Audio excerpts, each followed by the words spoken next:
Hi everyone, welcome to the Stage by Stage show live with me, Trevor New. It's been a little while, a few months since I've done one of these, but I thought it was worthwhile doing something just before Christmas, especially with the two guests I have tonight. So we've got Craig Breen and Paul Nagle coming up very shortly. Thanks very much for all the kind comments about the show and the podcast that I had, especially at the Deja Donegal rally. The Deja Donald rally up in Donegal town. Lots of you were very encouraging, so that's why I thought I'd better get something sorted out again. And I think I found two good guests tonight for that one. So we'll get them introduced in a second. As always, we're live on 3 different platforms: on Twitter, on Facebook, and on YouTube. So if you're on any of those panels and you're watching it live, remember you can add the comments in. Or any questions you have for the guys as well, don't be afraid to post those. I imagine it's going to be quite busy, so we might not get through them all, but we'll certainly get through some of them. We'll spend a bit of time doing your questions because I'll probably run out of things to ask them when we're here. So without further ado, we're going to bring in, first off, Morris Nagle's son, Paul. Okay. Hi, Paul. How are you? How you doing? How you doing, Trevor? How you keeping? I'm good. Yourself? I'm very good. Very good. Very Christmassy scene.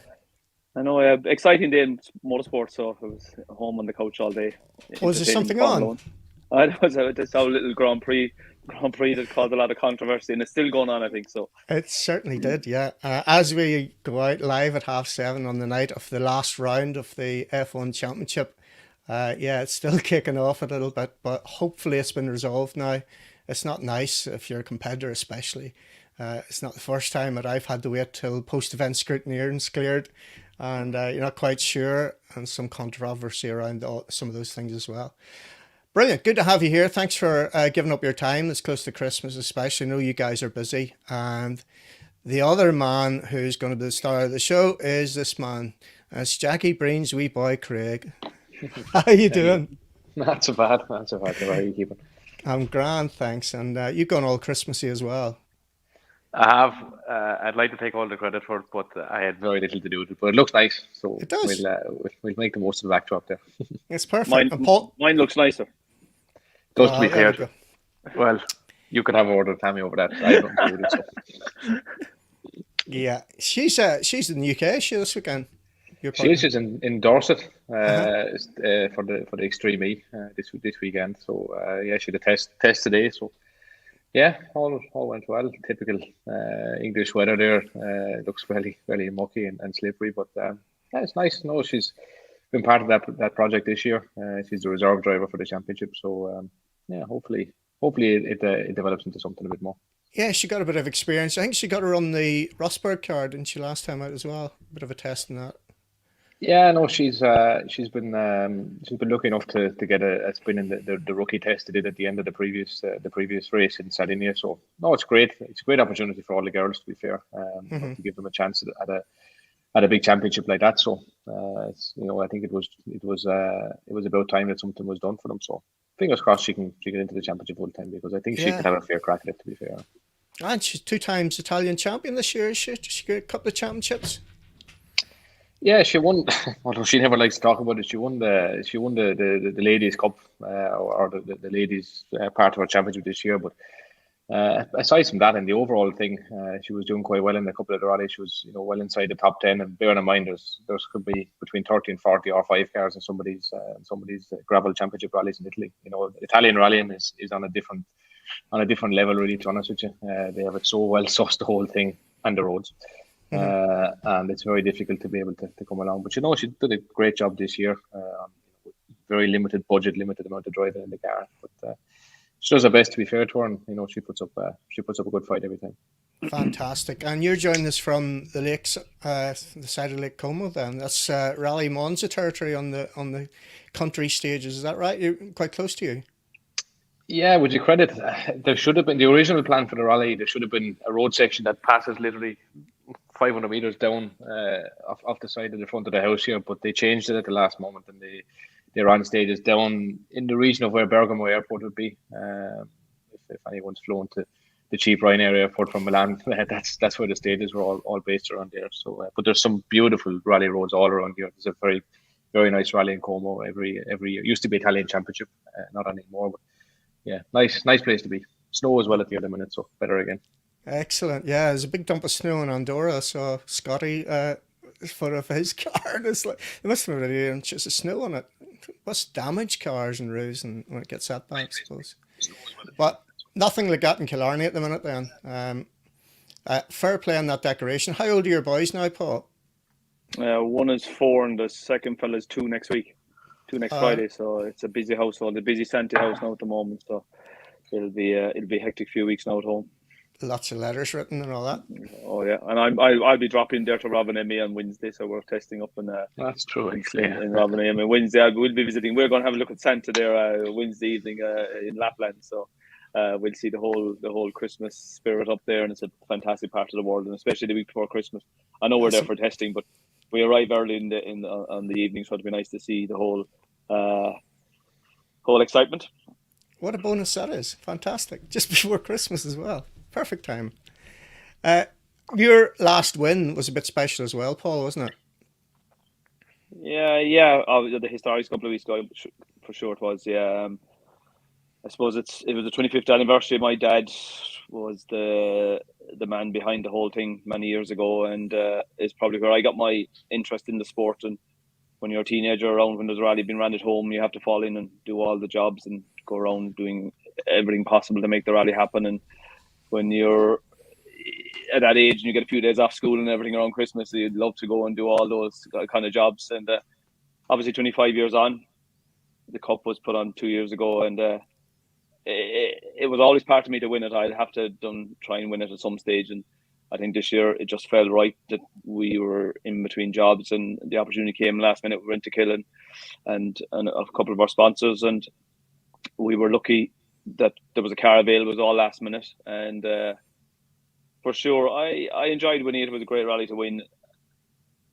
As I said, I think a couple of people as well, I didn't get much satisfaction out of winning it because you have your dad's cup. You'd rather have him around than picking up his cup, but we celebrated the style for 2 days, and it was a special for me. I've won the Historics, obviously the modified section with Kieran O'Neill in 1998, which is showing my age a small bit, and I obviously won with John Moynihan as well. And to get the opportunity to get back and get going with Craig as well in the M3, and to get the opportunity to win it and do it and compete when we're so busy in the World Championship, it's great to have, because any young fella growing up wants to win rallies. They want to win their home rallies. People want to win Killarney. They want to win Donegal, West Cork. And just because I'm in the World Championship doesn't give me the God-given right to win the Historics. And you have to be in the right place at the right time and have the right car as well, and the right driver and everything. But it was very special for me and my family and all. And as I said, I had the 40th Rally Lakes 2 years ago for the first Killarney man to win that as well. And the 25th. It's a special part of my rallying career growing up. I grew up looking at the likes of the Rory Kennedys and James O'Briens and Brian Murphys and the McHales and Fishers. And obviously my WRC path took a different turn, and I went off to the World Championship and did very, very little rallies at home for 10 years. And my roots are always at home, and I look around now and I have the Tama Championship and the Rally Lakes Trophy and my own Father's Cup as well, and have that in the one household is something that means an awful lot to me. But in the scale of things, when you're in the World Championship, it means very little to a lot of people. But for me personally, it means an awful lot. And my roots are always at home. And Craig's roots are probably more home. He really follows rallying at home and loves rallying at home as well, like the two of us. But to go back rallying at home in 19, when things were not great in my life at home and the World Championship and everything, it gives me great pleasure to come back rallying at home. And though that year back in 19 was superb, and to win last 2 weeks ago, it kind of ticks all the boxes for me. I don't have to be wondering, can I go back and win something in Ireland now or win Killarney? I have my West Corks, I have the Rally Lakes, I have all the rallies, I have the rallies in Kerry. And now I can walk away from Irish motorsport for the next few years and concentrate on the bigger picture. But there was still pressure on doing the Historics. Any rally myself and Craig come back to in Ireland, we have to win. There's no ifs or buts. We just have to win. And I know the Historics was good crack, but you still have to drive at a reasonable speed. There's good competition. You have a lot of very, very good cars and drivers there. But yeah, it was a superb weekend. I have to thank the Motor Club and everything, and that they ran a huge rally, and with the spectators and the crowds to manage it. I don't know how they did it. And with all the restrictions at the moment, to get that rally off the ground, it's after 155 or 156 cars, I think. Phenomenal at this time of the year, and shows how strong motorsport is in with all, after all the COVID and all the politics in Irish motorsport. It's great to see it really thriving at the moment again. Fantastic. Did that bring any extra pressure, Craig, then? Yeah. Forget about the World Championship and going flat out through the forest of Finland. Like this is absolutely new pressure. I have to say, yeah, the weekend wasn't as bad. To be fair, when I say not as bad, Killarney, the Rally of the Lakes, when we won that in the R5 car in May, that absolutely tore me asunder. And by no means it was justified. It was just Paul. Okay, Paul not so much, but the group of buddies that he has around him had me wound up from about a month beforehand that I had to win this rally. So. It's probably, and it might even sound stupid, it was probably one of the rallies that I enjoyed the most, but I had never been so nervous in my whole life of not winning an event, because it was all falling at the right moment. Obviously, Morris had passed away just before it was the 40th run of the rally. In my own mind, I wasn't sure how many times I was going to be able to get a run at this rally, at least in this period of my life, in an R5 car, a car capable of winning it. So all the stars were aligning to do it on that weekend, but I had to do it.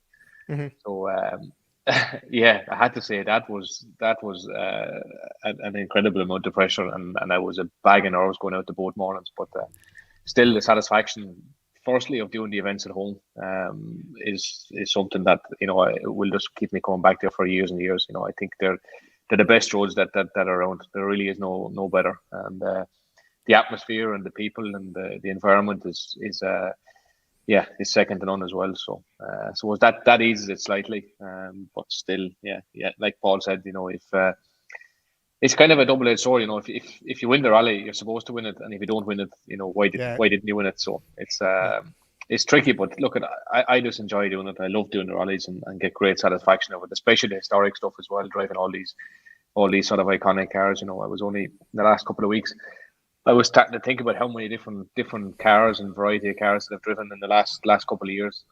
I dare say there's probably no one in the world that's driven so many different types of cars. Coming from Group 4 escorts, up to Group A stuff, to Group B stuff. There's just been a bit of everything, and I'm privileged by that, definitely. And every single R5 car on the planet is only maybe the Proton. Did you drive that? No, would you credit? that was the one I was missing, and I met Chris Mellors in the Autosport show in 19 or 20, I can't remember, and I told him, I said, I'm sure I reckon I'm one of the only people that's won a rally, or myself and Paul, we've won a rally in every R5 car, aside from the Proton. We won in Ireland, obviously, in the Fiesta, the Skoda in Italy, the Polo in Ypres, the Hyundai in Ulster. Am I missing one other one? Or was that it? I think that was it. But anyway, the Proton was the one car that I was missing driving. So he actually brought it over for me, and I did a test in it in up the north. Was it the beginning of the last year, or not 2021, but the beginning of 2020 maybe? I did the test in the Proton. So I've driven them all. I reckon I'm definitely the only person in the world that's driven all of them, including Fair play. Well, that 19 year, we'll just go there actually, because the guys definitely kept you honest in that year. I remember Galway, there's a massive entry, wasn't there? The like of John Armstrong there, as well as the regulars. You got Callum, you got the Moffats, you got Johnny Greer, and you were slow to start, I think, in some of those rallies, the first stage in particular. Is that right? If I remember right? Yeah, because I'd often kind of have an estimation of how hard you need to go, and then they used to always catch me off the hop every time. You'd have to find another gear. You have to find another gear to catch back up again. It was like that. Sometimes you'll often find that in national championships, because the rallies are that bit shorter. And it's not to say that the level of the national championship is higher than the world championship. But world championships, sometimes you can sort of, in some ways, bed yourself a little bit, and then get going. Whereas the boys don't give you any, they give you no chance when you're doing rallies at 100 kilometers long, 120 kilometers long. You need to be on the pipe from the first meter. So, a few times we were caught off the hop. Killarney, to be fair, was the only one I remember we were quickest in the gap on the Saturday morning in Killarney. But the other ones, Galway, we were definitely not quickest in the first stage. West Cork the same. Yeah. Easter the same. Josh was quickest in the first stage, and that's what was. Yeah, there was a few of them where we had to really dig deep. Yeah. And even speaking of Killarney, the summer event in Killarney that year, like we had a couple of different issues that weekend. To be fair, with tires, we had some small handicaps to say the least, and it was a couple of times during the weekend where I generally said to Paul, "We're in bother here. Like I can't pull this choke out any further, and the boys are still coming." And, Really? yeah. No, it was genuinely like that. I can't go. I can't push this thing much faster, and the boys were still coming, hammer and tongs behind. I remember the Sunday morning in Killarney, especially. Alistair there was a stage. Yeah, Shin River. Is it Shin River? Yeah. Up the top of the gap. Alistair, to be fair, had a storm. We had a deer the first one and dropped a few seconds, but even the second time he took nearly 10 seconds of us on that stage. And to this day, I still couldn't find all 10 of them if I went back in and had to go at it again. So, it's some people might say, that's, it might be a bit silly that, someone from the World Championship comes back and is, I won't say struggling, but, there's a sweat on to try and win these national events. To me, it makes me proud. It makes me very, very proud of the level that we have in Ireland, and the level of drivers and the level of the championship. And, it definitely, and I hope to the greater audience, it showed the level of the championship and not the level of myself and Paul that we'd step back by any means. It's just that championship is incredibly, incredibly strong. Yeah, but fair play to you, because you were saying it on World Championship rallies and you were being interviewed. You were pushing it up there, and it's the same year. Of course, you won those two. Didn't you win San Remo and Ypres in 2019 as well? So it's not as if you were on the pace of everybody in Europe on their home on the national rallies again, and yet they were putting it up to you at home. And incredible. Well, like Donegal, as bad as the event all turned out for obvious reasons, we were not going to probably win the rally in Donegal that weekend. Sam Moffat, to be fair, had an incredible run. Declan Boyle as well on the first day was leading the rally. So there were two guys that were ahead of us, and it's similar enough machinery. And maybe Paul would agree with me, but we went to Ypres the following weekend and we damn nearly cruised around half of the rally and won it. One of the toughest events, tarmac events in Europe. It's been known for years and years. Such a specialised event. All the local, fast Belgians there, and it was like an absolute breeze to drive around it. So it's that alone speaks volumes, I think. Yeah. John McLean was telling me that he walked into Nagle. He went into Nagle somewhere. At the top where the crest is like a crest and it flicks left and right. Yeah. He said he never saw the like of it. And he's hard to impress, I can tell you. Desi McCartney was with him, I think, and Dickie Hall and a few of them. But yeah, the pace must have been lightning that year. Fair play. Yeah, it was great. Before we move on, Killarney, we just need to check on how the legacy is. Oh, don't mention it. I'll show you. Wait a minute here. I got a text just off when I started, and he was looking. He's salvaging bits and pieces, so he's defining these bumpers now. So he's making a start. You can't see him there, but yeah. So every so often you get a text saying, "Does that bumper look the same? Does this wing look the same?" So he hasn't lost the interest in it anyway. He's still looking to put it back together. But first and foremost, I'm glad that the two, himself and Podge, were able to get out, unscathed. It was not a nice experience for me. No. I now understand what I put my poor family through every time. Paul will tell you I completely lost the head altogether. I wanted to just turn around and go back there. I think it's natural enough when your own flesh and blood has gone through it. And I know what it feels like now after climbing out of various yokes, over the years, and it's. It was sad, I have to say, but I'm just glad that he's fine. Chef and Podge are fine, and more important than anything else, I'm glad he still has the interest and he's still motivated. He's just dying to get the thing fixed and get back out there again. To be fair, it's a beautiful car, and as much as I love it, I think he loves it even more, which is difficult, which is really difficult. But he really, really likes it. And I think he's found his happy place now, and he wants to try and do a couple of the. Maybe some of the continental historic stuff next year. Maybe Mom doesn't know that yet, but she knows that now. But yeah, and I think that'll be something he'd really enjoy, and it's been something that I've been trying to push him towards for years and years. It's just unfortunate that this has happened so early on into the journey, let's say. But tricky corner. I had a moment on it myself in the metro when I did double O there. So Eamon Boland went off there, coming the opposite way as well many years ago. So it's tricky enough little place, and yeah, just not cut out. Yeah, easy done. But it's nice to see the legacy out there, and of course, Alan Ring was pushing on hard with his, wasn't he? He was indeed. Yeah. No, to be fair to Alan, he was on a good pace. It's but it's just great to have two iconic cars, at the front of the rally, and I know that maybe some of the real die-hard historic people are thinking it might be strange that all of a sudden you have a car that was winning the modern rally, not so many years ago now, fighting the historic. It's a bit strange, but I think the cars are, I think maybe after the weekend the idea might be sold a bit more. They are, incredibly impressive to watch. And even the 4-wheel drive car, the Legacy, it's still old technology. The yoke still moves around sometimes a bit too much, but it does move around, and it does make all the right noises, and it is spectacular. And we can see how successful it is on the continent now. You've got a lot of between Sapphire, Sierras, and Deltas and whatnot. They've all gone 4-wheel drive now, but the spectacle is still there. So it's really great. We have to talk about the escort Causey as well, because that came out of nowhere. I had no inkling that anything like that was going to happen. What an impressive setup that was for Legends. Yeah, I had that car, would you believe, on a poster on my wall when I was a kid.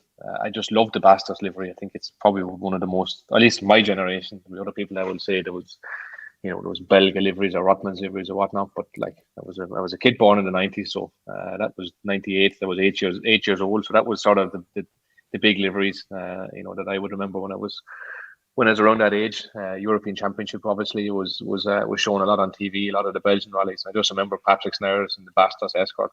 It was always something that I liked, and I had my eye out for the car for many years, trying to see if there was any of them still in existence. And obviously then with getting the Ford contract, I saw an opportunity that I might be able to use this. I might be able to actually use this thing if I did get my hands on it. And lucky enough, managed to track down the car in Germany, and actually did a deal with the owners of the car.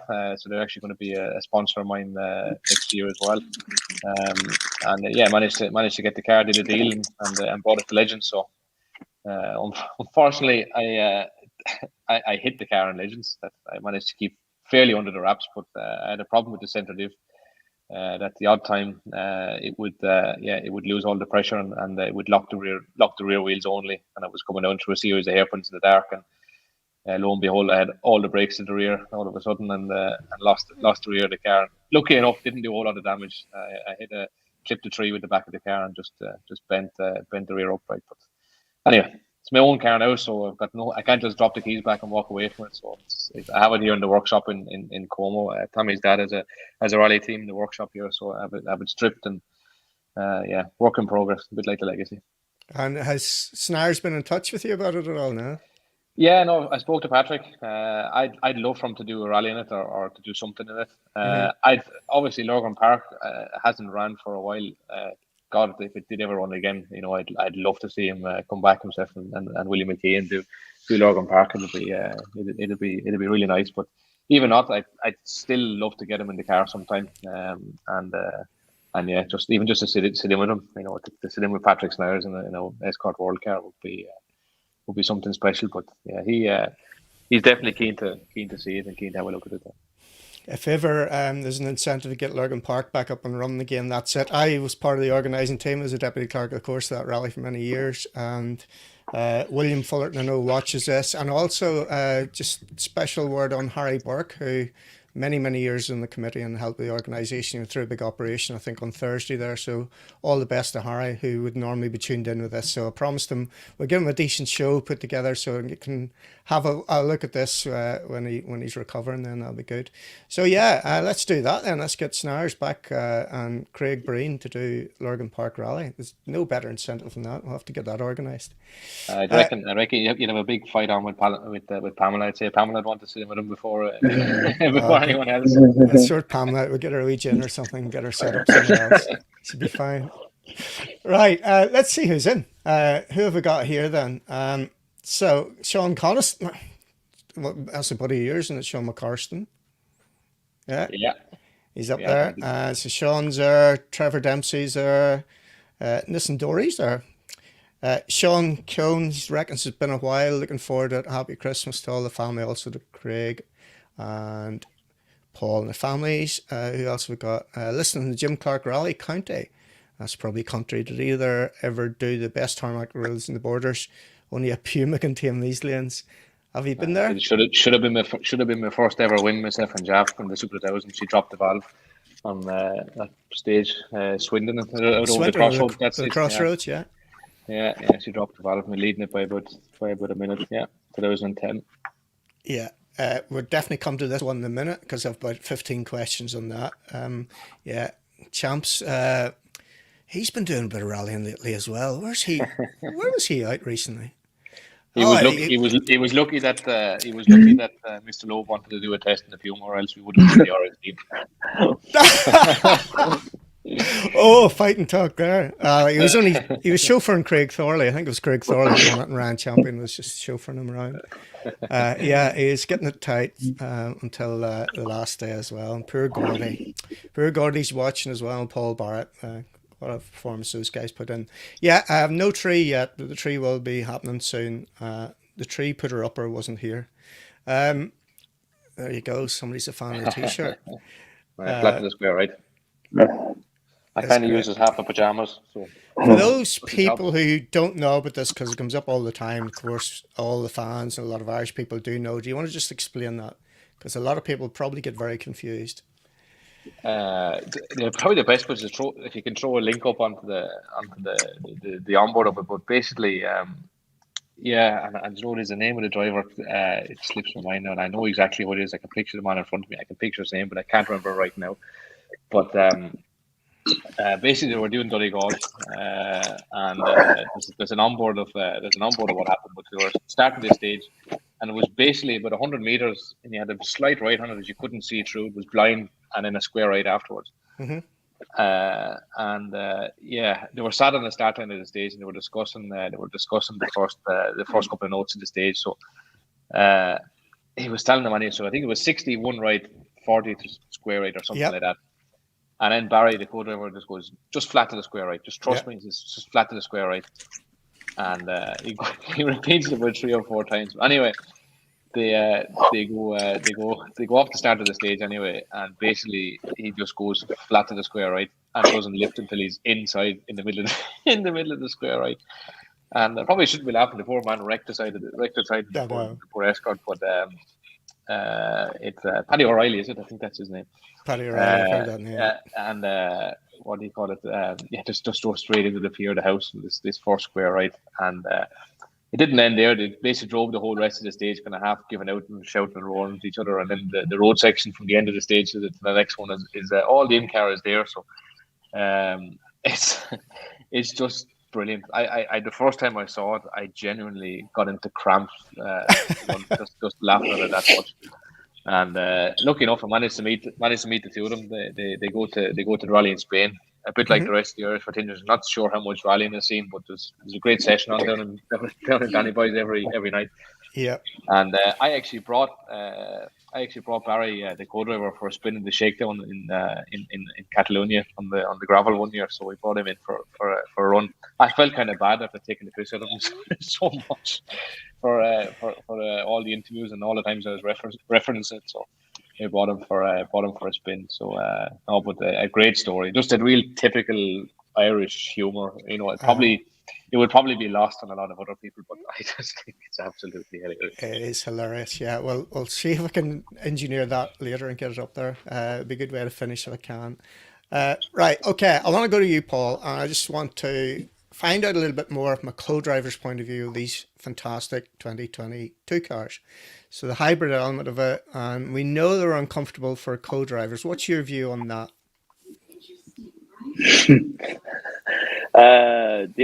The seat position, it wouldn't be spectacular, and we'll move on from there. It's But the whole sell of the car and the whole new safety by the FIA is phenomenal. And people won't realise how good it is till they see it up close. It's technology at a new level. It's safety to a new level. And we were given a full FIA Zoom meeting about how safer we are. We're not sitting on the floor anymore. We're not sitting at angles anymore because they have all the data. They have all the research done that the positions we are in the car now and where myself and Craig sit is safer. And I didn't look at the stats, probably we're 70% safer from a side impact because now we're more in the center of the car, and there's probably the best part of a foot to my door. We're both rubbing off each other. The seats are touching off each other in the middle of the car, and this is all three manufacturers are like this, so it won't be any sharing news. So they have to abide by these rules by the FIA. And we saw from Thierry Neville's accident last week that they both walked away after a huge accident, and there was only a few small injuries, and Marty's maybe a bit worse for wear for a few weeks. Mm-hmm. But yeah, it feels like the amount of roll cage bars in the car and the whole design and the future they've gone with, and to have the car so safe with hybrid and electricity and everything, it's phenomenal what they've done. Obviously, I'm one of the taller co-drivers, and the bulkhead is at my feet, and with the exhaust and the hybrid kits and all this, the way it has to work with all the three cars, it shortens up our leg space, and it wouldn't be the most comfortable situation. But look, we have spoke about it, we've dealt with it, and we have to move on with it. But it is a huge step forward from the current cars. It's incredible, and there's no words actually to say how good it is till people come and look at it and look at the people behind this and the people that did all this work to get these cars safer for us. And because the motorsport is dangerous, and we can have big accidents, but they have made huge steps forward. We'll always have teething problems, obviously. The co-driver seat was an issue, and will be an issue going forward.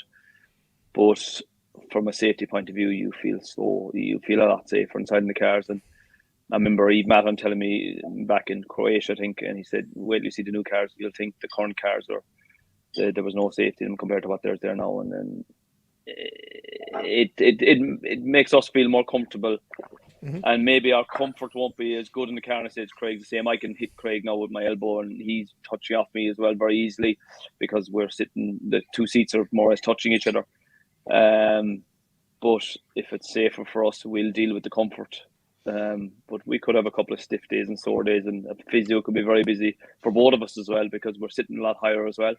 And the FIA have said that this seems to be the future as well, and less back injuries, and the way we're sitting laterally as well. They have all the science, and you have to follow the science. And for me, we'll manage with the space, but it will be difficult here, yeah. I had no idea there was that level of detail of what you just talked about. That's quite impressive then. So as regards the co-driver, we used to sit back and low. It sounds as if you're higher and further forward in the car. I'm a lot straighter. Myself and Craig are the same level. We're both side by side, so the two of us are back. The seats now match each other properly. That was another problem they were having. Obviously, when the seats are at different levels before, if you had an accident, they'd like fall into each other. Mm-hmm. And wouldn't offer support. Whereas now it's just like the ears of the seats and everything lock into each other perfectly. So if you have an incident, then they're held there, and there's no room for them to move around in the car. So, and if we have a side impact, our seats will bend. So if we have a side impact, thank God we won't. But my seat will bend in the way it's all designed now. Where we're sitting on the floor, there used to be always either the sills or the tunnel, and there's no tunnels in the car anymore. Well, not big tunnels. So that they've all this technology, and this is what they say is the future. But we sit a lot higher. We're a lot closer to the roof. We don't sit tilted, and we're obviously nowhere near the floor. We have to be X amount from the floor, and we must be X amount of centimeters from the roof as well. Wow. Okay. So is that a distraction to you then, Craig? It's clearly something you're going to have to get used to, or have you got used to it already? Honestly, he won't like me telling you this, but my driving position isn't actually that much altered from normal. The only thing that's different is he's next to me now. Like it's like you're sitting in a road car now. You can turn across and he's literally just sat beside you. So that was a little bit strange. Literally the first, maybe the first half a day we did it in Greystoke when we drove the car at the start. But now it feels normal. But the insides of the cars now are drastically different. I would say it's a bit like the difference between when I drive a World Rally car now and get back into the Legacy or an M3 or something historic. That'll be the difference between the cars for next year and the current cars.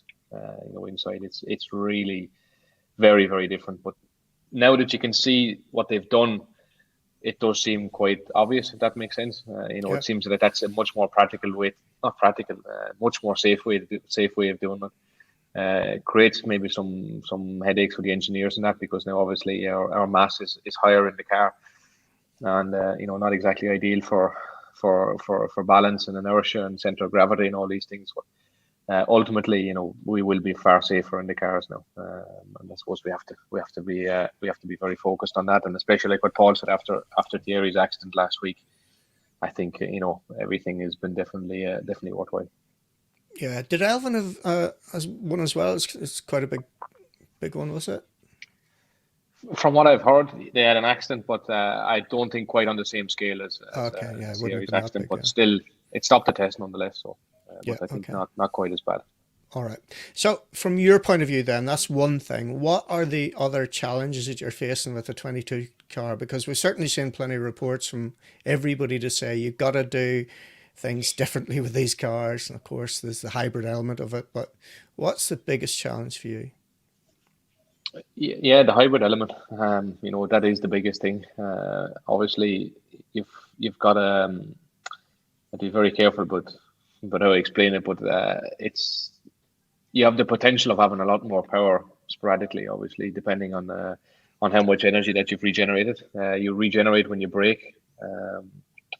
So yeah, you need to regenerate enough energy to unlock a boost from the hybrid motor, which more or less gives you upwards of 100 brake horsepower more when you unlock a boost. So you can imagine, you go from a Pinto to a Millington, when you unlock a boost. So sounds to me like a 3-door Sierra. That's it, exactly. Something like that. So maybe the old Sierra will be good practice for that. So yeah, you need to try and unlock as many. You need to try and have your Millington as much as you can, and try not to be in the Pintos for as much as possible. So, obviously, rallying traditionally, when you slow the car down, you do it by whatever means possible, whether that's braking or throwing the car sideways, or using the handbrake, or doing whatever the hell it takes just to slow the car down without any thought. Whereas now, you need to be sure that every time you slow the car down, you're doing it in a way that's charging and that's regenerating. So, on gravel, a fast gravel rally, for example, there'll be some places in Finland where you just fire it in, and you're hoping that you'll scrub off enough speed with the car sideways to get you through the corner, which you could do that with the hybrid well and good, but you come out the other side and you won't have regenerated anything. Mm-hmm. So now you need to brake and then to do the corner and hope that you've done, and hope that the 4 or 5 times that you've done that, done that method of driving by driving straight, braking, regenerating, will be enough to get, to pay back what you've lost by just chucking the car sideways. So is this going to happen on the stages then? This regen's going to work? Because my understanding, I'm probably a wee bit old information here, but my understanding was initially it was just going to be used on road sections or service parks. But you're telling me it's a boost for the stages then, yeah? Yeah. No, it's there. It's a proper hybrid. I think originally that was an idea that was toyed about, but no, we are absolutely using the hybrid power on the stage. There's then other sections that will be used on EV mode, which is pure electric, which will run solely on the hybrid motor, on the electric motor, which will be there's some quiet zones on the road sections, like through some villages, and then inside in the service park will be. So there'll be no rally car noise in the service park. It'll be, well, at least from the Rally 1 cars, it'll all be in EV mode in and out of service. So, but self-generating hybrid on the stages and harvesting energy to provide the boost. Like Monte Carlo, how do you go about doing that in Monte Carlo and slush, no ice, and especially over the top of the calls? Yeah, it's going to be very tricky. Yeah, it's going to be. the sport is going to be completely different. It's back to square one again. And even to make the pace notes, it's going to be so difficult to know. We're really going into the unknown. I really don't know what to expect. I don't think anybody does. We've tested it, yeah, but you learn a test road after a couple of runs, and more or less, how everything works. But in a rally environment, it's going to be very, very strange, and we're going to be landed straight into the Thursday night in the dark. That's already nerve-wracking.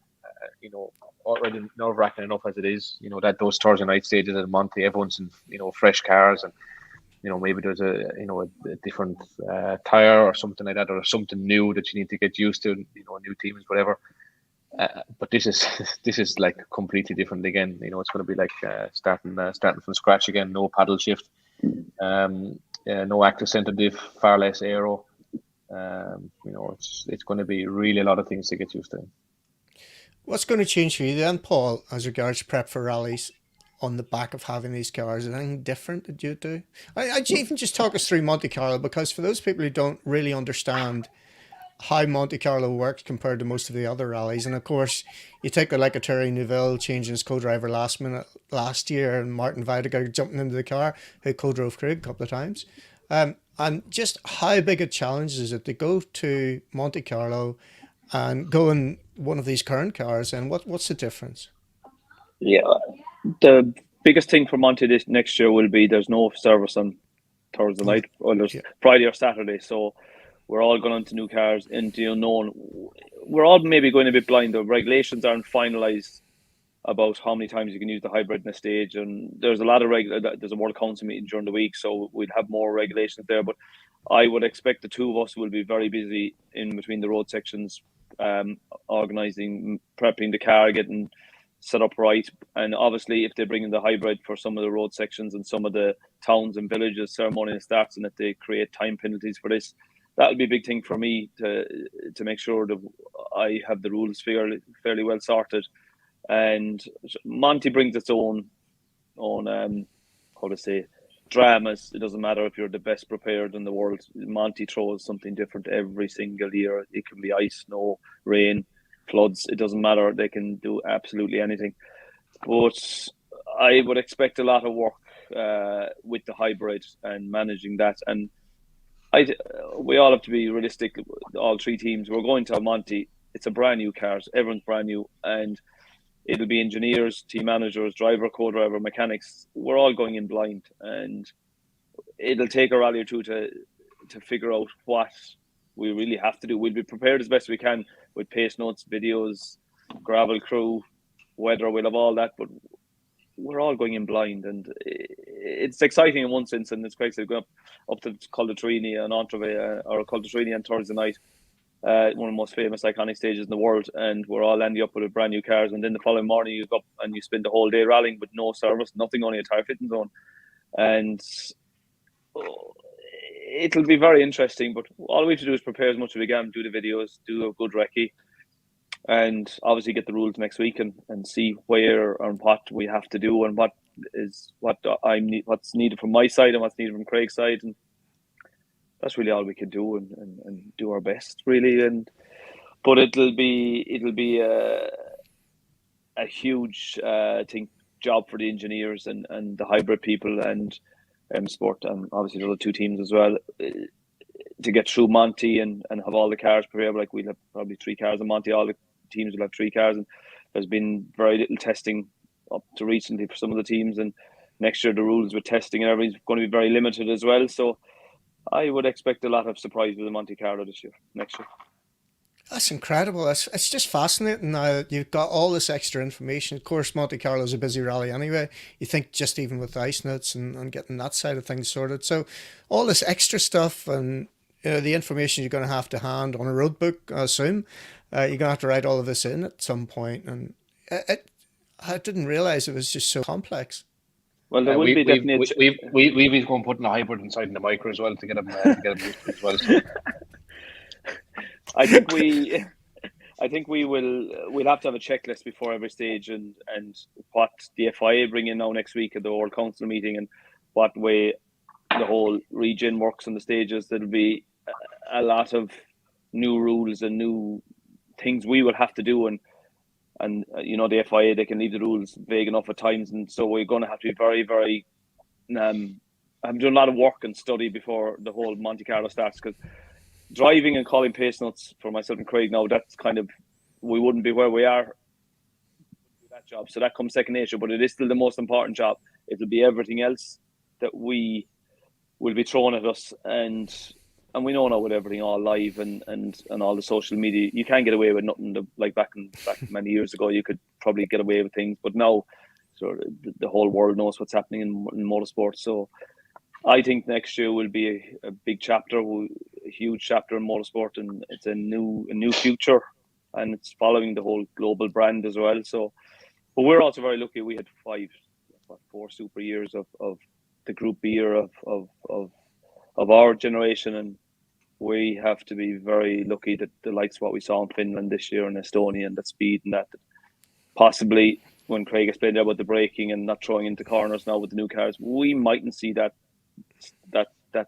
speed and that drama and what we saw on all the video cams in the last couple of fast gravel rallies. We might never again see that. Just describe that for me. Finland in particular was, for me, mind-blowing. It was just absolutely nuts, the speed you guys were going. 3 of you right at the front of the field, from the passenger seat down. Finland's always busy, spitting notes out all the time. Do you actually get a chance to enjoy that? No, not really. Craig says I lift the leg a lot. I'd be lifting the leg in some corner, so he's cutting a bit tight. God. I'd have got a dead leg if I lifted my leg with Martin Rowe or Neil Weird and any of those guys. Hey, but that clip that the Polish guys or something, that clip that we were flat in 6th round, I saw that video Friday evening. I didn't look at any more social media clip till Sunday evening, because I actually got a fright watching that myself. But it doesn't feel like that in the car. It like outside in Finland, the speed is always crazy, but it doesn't. It felt very calm in the car all that weekend. But when I saw that in all the videos, and that was 70 degrees to the road. Like, that was nuts. Talk us through that one. Can you remember that one, Craig? Yeah, no, you must have had the head though, because I remember going around like, that'll make a nice video. Because there wasn't a whole. There was a few like that, but that one in particular was. I remember coming up to it, and I had it as an easy flat in my pace notes, and it was only when I got 5 meters before the corner, and it looks a little bit tighter than I thought it was, but I kind of committed to it at that stage. So, but honestly, that from the test of that rally, it really did feel like the engineers and everything had just got to the absolute epiphany of everything they could at the regulations. On the aerodynamic side, I think there was absolutely nothing more that those cars could have done. On the damper side and transmission, all the sensitive stuff, I just felt like they threw everything at it, and it felt like we were driving the most perfect rally car that you could ever design. You could just do anything that you wanted with it. Not to say that the car, that the Puma, you can't do it, and not to say that the current cars are going to be terrible to drive, but just the possibilities that you had with that car were endless. And the faster that you went to it, the faster that you drove it, the easier it became. It got to the stage that if you took away speed going around the corner, you would actually have a bit more of a struggle because your aero potential would be that bit less. So you kind of had to calculate that into it, a bit like that corner before, you arrive up to it and you think, I'm not quite sure if I'm going a bit too fast here. But then if you slow down, suddenly you start to lose a bit more of the aero effect. So you're better off keeping at it and keeping the aero effect, keeping the speed up. So yeah, it was special. I have to say, it did feel incredible at times. You could just do whatever the hell you wanted with it. I definitely didn't see the performance prior to Finland in that car on that rally. Of course, Estonia went quick, and we know all of that. And you're right. After 4 or 5 years, they got it developed, they got it sorted for that. But with a limited amount of seat time that you have in the car, the pre-event test wouldn't have been that long. Shakedown wasn't great. So how do you actually know that you need to be that last little bit that you talked about there? How do you get to that? That's the mind-blowing bit for me. It's confidence. It's just about been confident. And unfortunately, I've spent citroen years aside. I think we're better to leave them in the box and don't open them. But the last couple of seasons, it's been one event and another event, and sure, if this one goes well, you might get another one, and don't mess this one up, because you mess this one up, you definitely won't get another one.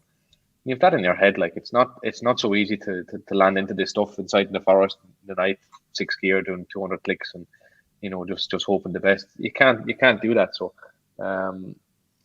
I was fortunate enough that things had progressed with Malcolm and with Ford and M Sport quite early, in the summertime.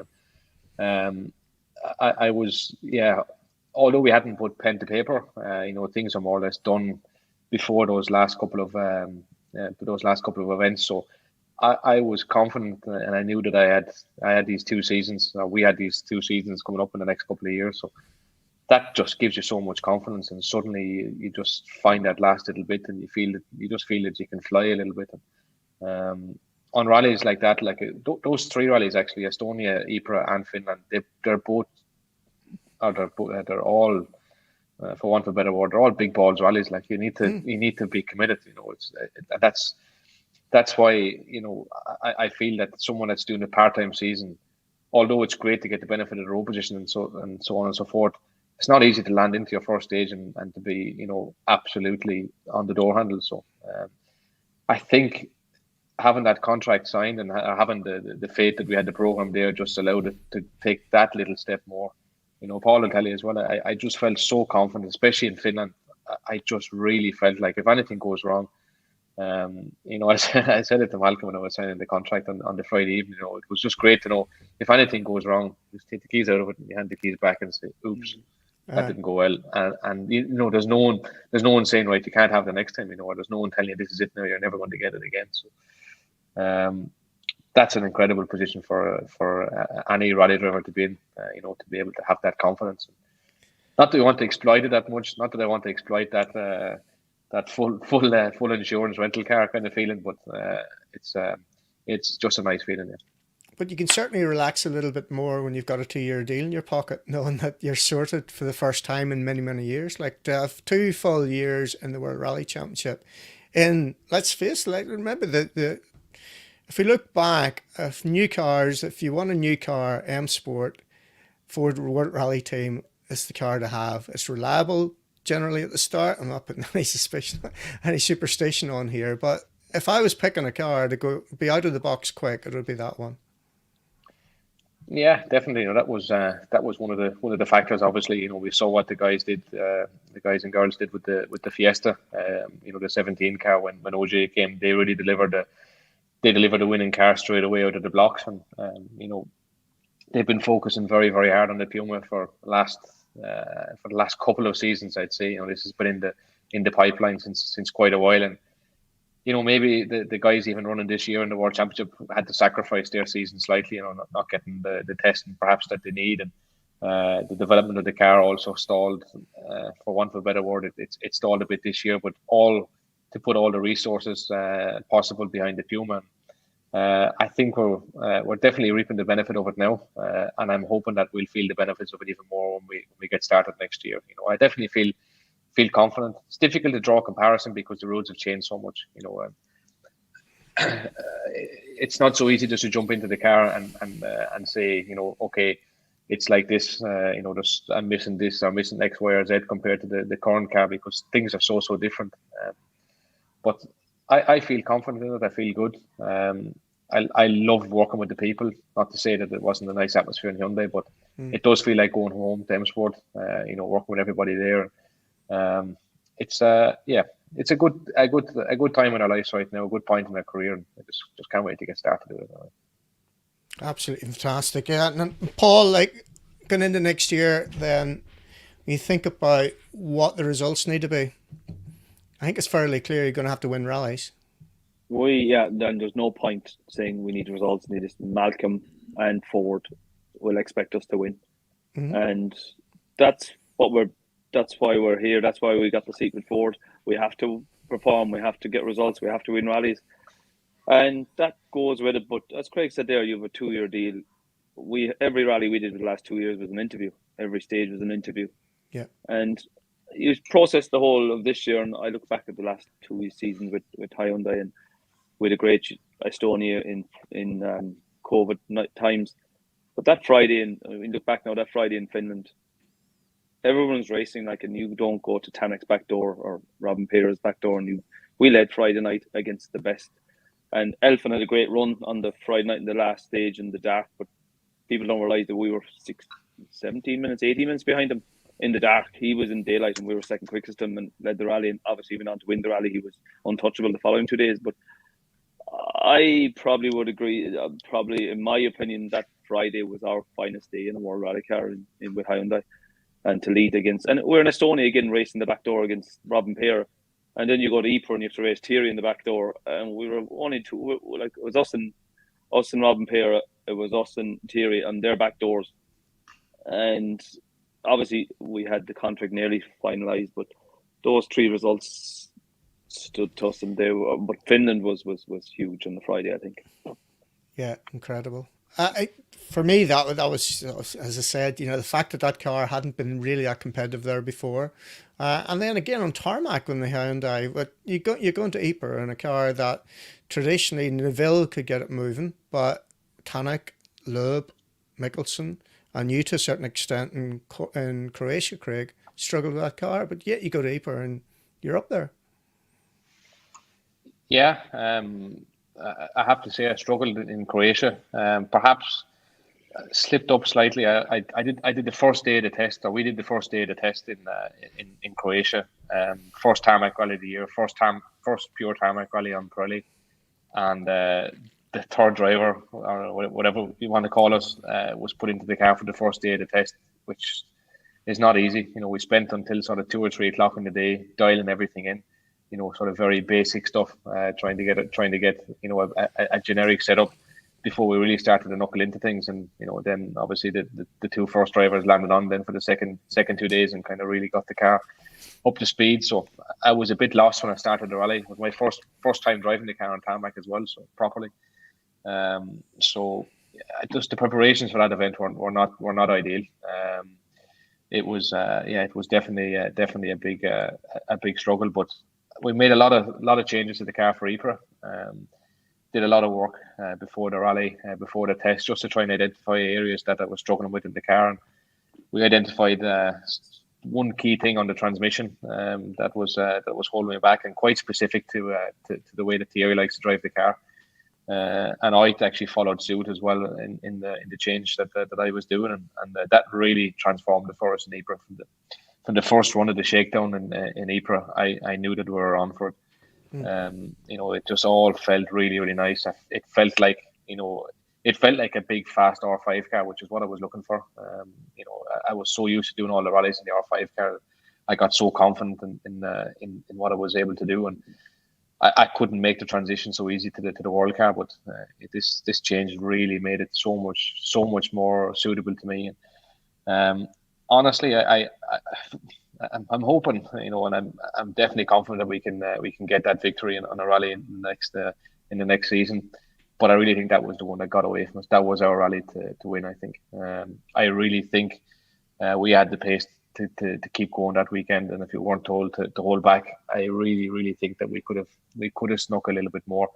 Don't know how long it would have lasted. We were driving away at sort of 98, 99%. But I genuinely felt like we had Thierry on the ropes that weekend, it would have been nice to have the free rein, but now we have it. Don't hold us back anyway next year, so we can go out and hammer and tongs. So it's quite interesting, and the third driver dynamics are going to change next year. So third driver will be Mr. Sebastian Ogier for Toyota at one point. Third driver could be Sebastian Loeb in a Ford. Has that been announced yet, or is it still working, or you're not allowed to say it?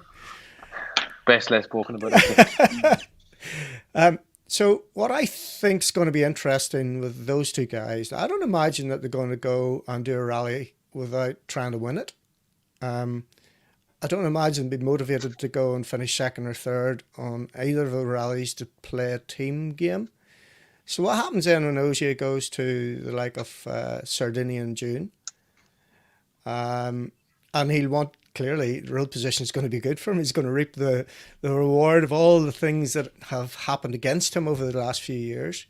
So how does that come into play then with those guys? And again, your teammate could be Sebastian Loeb. You go to New Zealand or even Japan at the end of the year. Of course, they all want to go to Northern Ireland for the rally. All of them will want to be at our round of the World Championship, won't they? It'll be interesting to see what happens. It'll be difficult to see OJ slowing down. But all I can tell you is I don't care who's in the second, third, fourth, fifth, 50th car. There's no one going to be telling me to slow down. That's the one thing that I've been wanting for since the start of my career. To get a full season and get us all the tools to have a fair crack at it. If it doesn't work out at the end of the 2 years, you know what I mean, then I'd hold my hands up and say, you know what I mean, there's someone else that's quicker and they can drive on. But please just give me or give us this chance to give it our best shot and see what we can do. But history shows that you're able to do that. You know, you've won 2 world titles, haven't you? You won the Academy in 2011 and then the following year SWRC. So when you've got a car that's right, and you said let's bin the Citroen, but the DS3, when you're in that Citroen DS3 and the thing was working, at the end of the stage, it was just, you know, when you're in that mood and you've got that car under you and you've got this approach where you build the speed and it's just this consistency. And we saw that right at the very top this year. The consistency was incredible, those high speeds. And it will take a bit of time to build it up in the 2022 car, but it's the same for everybody, isn't it? Yeah, no, it will be. Rallying is a confidence thing. And anyone that says any different is lying. It's all about confidence. And perhaps me a little bit more than others, just because of my story and what happened with Jaff and everything. I just need to feel that little bit safe. I don't like to. I can take risks and I can stick my neck out in places that I know. But if I feel that I don't have the cart, I don't have the tools around me to back it up, it's perhaps a little bit more difficult for me to really take those big risks and just keep pushing on regardless. That's not easy to do when you know that you've got some handicaps, let's say. But that's not to say that we'll always dig deep and we'll always try our best and we'll do everything we can. But I think it's perhaps one of the weak points that I've had over the years. That's got definitely better and better as it's gone on. So I think that's why those years with Citroen were such a struggle. I felt like even if I stuck my neck out, I didn't have the assistance or I didn't have the help of a car to help me get out of trouble if I ever did get in trouble. And with the DS3, perfect example. Like first time properly going to Finland in a World Rally car and being able to fight at the front and put it on the podium. That's. It's crazy now when you think about it, but that was just purely because I felt confident. Felt like I was just driving a big PlayStation, and you could just throw it around and do whatever you wanted and carry the speed. And I never felt threatened or I never felt nervous inside it. Whereas the C3, like I said, less spoken about it, the better. Yeah, exactly. As Chris said, it was complicated, so I'll just leave it there. One word, I think, I think Paul will be quite happy to leave it there as well. No, I think I'll have to retire before I start talking about Citroen. He always gets very nervous when he comes in these things in case we'll just park all of that. You're fine. I'm gone past that now, but I think a lot of the Citroen history will come out to light in years to come. I think Chris has been very professional in his approach after he had his few comments and since we got sacked, and I'm the same, and there's a story to be told and there's a time and a place. Of course, yeah. And when it'll be 2 years time, 5 years time, 10 years time, it'll all come out and it'll be nearly as busy as Max Verstappen and Lewis Hamilton today when it does come out, but it'll be a long time away. Brilliant. What I will say is just that there was a lot of really amazing people working in Citroen when we were there, and we made a lot of good friends, and there was a lot of really, really good people that worked extremely hard in that program. Obviously there was hiccups along the way, and they should be well documented, I'm sure, at some point. They were my best. Like, to be fair, up to date, they're probably my best. Like, I've had the results and the wins with them, so they've given me, my memories are superb with them. So we've had the DS3 was fantastic, and we obviously had the Mexico and Rally Spain as well in the C3. But they were superb days, and there were some people inside in that factory that were they were like citroen blood people. Like they did everything they did for the World Champ, backed with Loeb and Sordo and all this. So it gave me great days as well, but it ended sourly for both of us, myself and Craig. But you still have to look at the big days and the great days, and Citroen back down through the years when they had the resources and the right personnel at the top, and they had won many titles, and they were huge for 10 years. So you have to respect that side as well. But the C3 days, we'll leave it for another day. Yeah, but as you said, the highlight got to be out of the 5 World Championship wins. I would have expected that Finland would have been the one that it's the one that everybody was. I'm sure it's the one that Craig wants. Elvin got it. Like that was what a weekend that was. I still think today it's still the greatest Irish motorsport result. I was myself, Chris and Craig and Scotty were on the podium. Like, Yeah. and it doesn't matter where you're in the world or where. I would like Monte Carlo as a winning rally. That would be something special. But what shocked me the most when I won Finland was when Nicky Grist and Robert Reid and Phil Mills, they were beyond superstars. They were like another level. When I was young, lad, none of the 3 of them won Finland. And to get messages from them saying, geez, we never won Finland, fair play, it's one of the biggest rallies. And I think Chris probably said it right back in the day when the next step from winning Finland is winning the World Championship. And he's not far away when you win that. And you see when the Finns win it, it means so much to them. And there's something very special. It's one of the most famous rallies in the world. This is the Grand Prix of it's the Monaco Grand Prix of rallying, and that weekend was it was very special.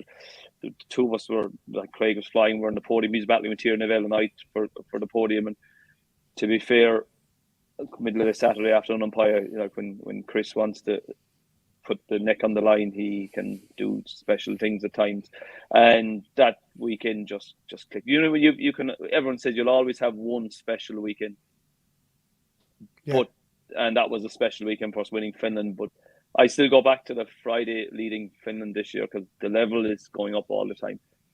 And you finish second to Elf and you put your hands up. He just had the edge on Saturday in us, but it's just a special place, and it'll be memory for me. Well, if we've an all Irish crew on a podium on top step next year, which I'm not putting pressure on Craig or Ford, but it has to happen. That will probably jump on top of Finland realistically, because people say to me, "Oh, Mexico and this and that." Mexico was a result, but it'll go down in folklore history and what happened next, and all that crack. But that was one to me till we're in the top step next year, and that will stand at the top for me at the moment. Incredible. Because that year 2016, you were sandwiched between Jari-Matti Latvala as well, who you beat hands down. Like you blew him away on his own ground. Yeah, we went. We led Friday evening. It was a mocky period. There was a lot of famous stage with a 17-second lead. And I remember doing the videos with Chris in the morning, and we have to walk over the railway, crossing into Uvascula. People have been to the rally, and I could hardly stay up with him walking, and I was going, today could be a big day. And it was nice. It was 80, 90k out, 70k out to Sackville-on-Pye. Was running reverse 33k's, and you could feel the tension and feel the edge. Like, and for co-drivers, it's like on-Pye anyway is difficult, and on-Pye in reverse where drivers mightn't have the edge. And just that whole road section out that morning and going to Satterlee the first stage, and we always used to shake hands the first morning, and I remember saying, just stay with me inside here. And I went, all right, we'll see what happens. And obviously went on there. And we were heard that before, I'm sure. 14 quicker than anyone, and Craig you were third quickest, weren't you, Craig? Second, third quickest? Yeah, I was delighted. Yari had 3 or 4 of us. Yeah. But he was he was wound for the hills that morning. I remember we pulled up at the start of the stage, and the man was just on a different planet. He was ready for road. But would you believe that it was the Paella and Paella-Koski, the 2 stages after, which are Yari's really, really backdoor stages, and that's where we sunk some huge time in there as well. But look, as Craig said earlier, it's confidence, and when things are going right, and when we got a jump there Saturday morning, there was no one going to beat this afternoon. That was in Chris Meek's words, he's finest ever drive, and he's ever drive he'll ever have, and Yeah. it's great. And as I said, to currently, it's my greatest achievement so far, but it will change next year. No pressure. No pressure.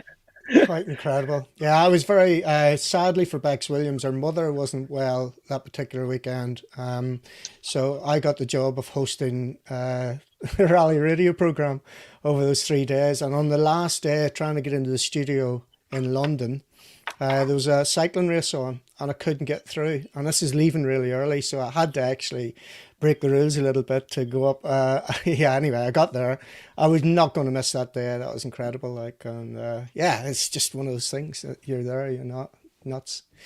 Okay, so preparations then for Monte Carlo. You mentioned Stevie Whitford or Weavy and Derek, who have been working with you for quite a while, and Paul.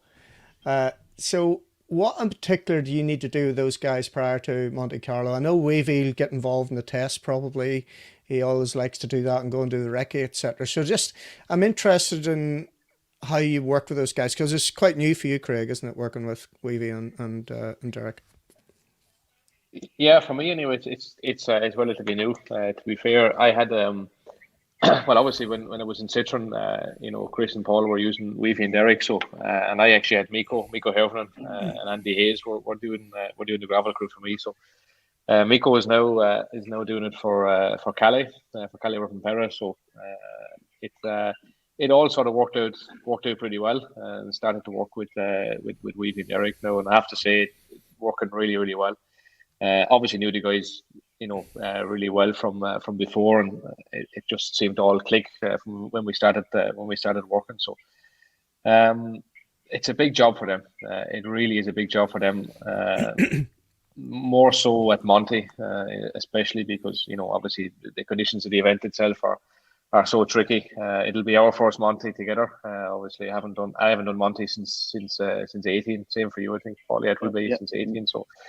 Although all the stages are relatively new for everybody apart from the first evening and the last day of the power stage. So, but yeah, there'll be a lot of work.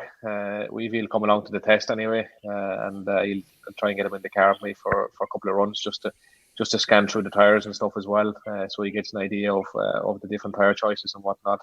He probably won't have done he won't have done Monte since it's gone to Pirelli, I don't think. So there'll be a bit of work on that as well, just to go through the differences from when it was in Michelin. I'm sure he'll have a good database of what would work in the different conditions when it was Michelin, but things are slightly different now in Pirelli. So that'll be important. And then just going through trying to find the same language, so we're speaking the same things. When he sees something, he's explaining it the same way as that I'm thinking. And to be honest with you, there won't be masses of work on that, because it's the one good thing about having someone, speaking your own language and maybe even speaking your own dialect, that we have words that, full glare, full glare, as we like to say the odd time. With Miko, it was great that he had the experience, massive experience in the World Championship, but full glare and guttery and fierce bad shiny, it doesn't really translate across that well. And he did an amazing job, but it's just nice sometimes that Weavy can say a word and I go, I got you, yeah, I know exactly what you're explaining, and if you hear a word, it just really rings home straight away. So that's the one really good thing, and to be fair, they're a package, himself and Derek, they really have the whole thing so well sorted, and I love it the odd time when you land up and someone, a journalist might ask you, who is your gravel crew, and you come back Stevie Whitford and they're kind of puzzled, and you go, what's he done? You know what I mean? But it's great because he's got so much experience at doing the gravel notes, and he's so switched on to what's needed. I think that's nearly even better than all the experience of driving in the World Championship. The rest of the gravel crew guys, you've got the likes of Miko, Bruno Thierry, Simon Jan Joseph, Gwyndaff. You've got all these people that have got massive rally experience, but it's a nerve-wracking role to go in and do it as a gravel crew, and you actually need quite a bit of experience in doing it to really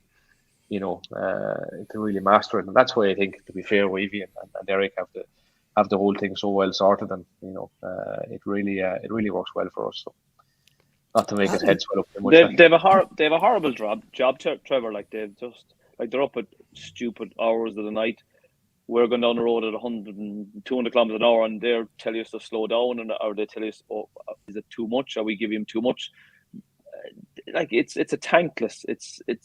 I wouldn't do it. I wouldn't even do Derek's job and what they have to do, and like what the team expects from them as well. And for two boys, you can send them anywhere, and you don't have to worry about them. They just do their own job, but the work and resources they put in behind the scenes, and all live TV and all stages, they don't see the likes of them and a lot more people as well behind the scenes. But they probably won't see. They'll be 3 o'clock, 4 o'clock starts in the morning, and if not they're earlier. going, if not earlier, and they'll be staying up in the mountains in shacks somewhere, and they'll have to go off and do the stages maybe 2 hours ahead, and Weavy has to judge.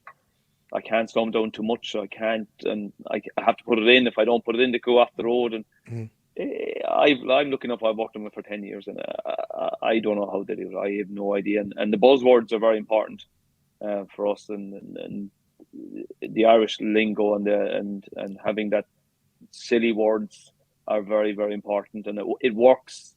You can't. There's no science in gravel nuts. It's what a driver and a gravel crew driver can just relate, and obviously we have to work together as co-drivers as well. But they're the unforgotten heroes when it comes to big results in Monte Carlo. It's interesting because we've all been there. Certainly, I know you have in the early days doing gravel crews for various people. In fact, the car that Jimmy and I used in that Donner rally, the Legacy, was the one that Colin used in '91 in the Ulster rally that year. I was doing his gravel crew back then. But I think the bit that you mentioned there, which a lot of people weren't aware of, was the hardest part of the job is not to slow the driver down. It's the other way. And Weavy was actually on a show, one of the first shows, probably 5 or 6 in, and we put up a stage and he talked us through a stage. It was an in-car with those, as to what he was looking for and what he needed. And it came out 2 or 3 times that the biggest challenge is trying not to slow you down, Craig. Yeah, I've done it myself. I actually did it. I did it for an Italian gentleman driver in Monte last year. It was the last time I did it, 2020. Bad enough doing it in Italian. Okay, I speak nigh on fluent Italian, but even still, to try and pick out, you're putting so much trust, or they're putting so much trust in what you're seeing, and it's really hard to know. And your opinion, can often differ to what somebody else might see, and it's so tricky. It really, really is. And where do you draw the line? There is no line. There's no definite handbook. You can't look at the ground and say, "I'm not really sure here. I'll check here just to be double sure." Just double check it to be sure. You can't. You've already passed it in the next corner. There's so much going on, and you go around the corner and you say, "I'm not quite sure." Next, the co-driver's already giving you the next notes in the next corner, and you're stopping and going, "Hold on a minute, no." It's a horrible, horrible, thankless job, which is why I say it's. I think having the experience of gravel notes, okay, don't get me wrong, it's nice to have World Championship experience as well, but to be used to that environment and to be able to do it, for that to become second nature, and to be able to take confidence in your decision. When you go around the corner, you say it's X, it's fine, that's it, and leave it there. And next corner, you just move on to it straight away. And when Weavy is telling me there's no, it might be like this, but it's a bit, it's black and white. It's out of one way or the other. And I think that's just the confidence that he has. He's been through it now. He's made the mistakes. He's made the wrong decisions. He's also made the right ones. He knows to trust his gut. And ultimately, if I think he's confident, then I'll put my confidence in him. And if he's telling me, like Paul said, in the dark at 200 k's an hour, you're looking at the road and you can see it's frosty, you can see it's white, you can see it's glistening away. And, Weavy says it's fine. At that level, you can't second guess him. You just have to say, "Oh, yes, boss," and keep her at it. And that's the beauty of it. That's that's the great thing about it. So I hope he's listening now. Just wind him up, put more pressure on him. So.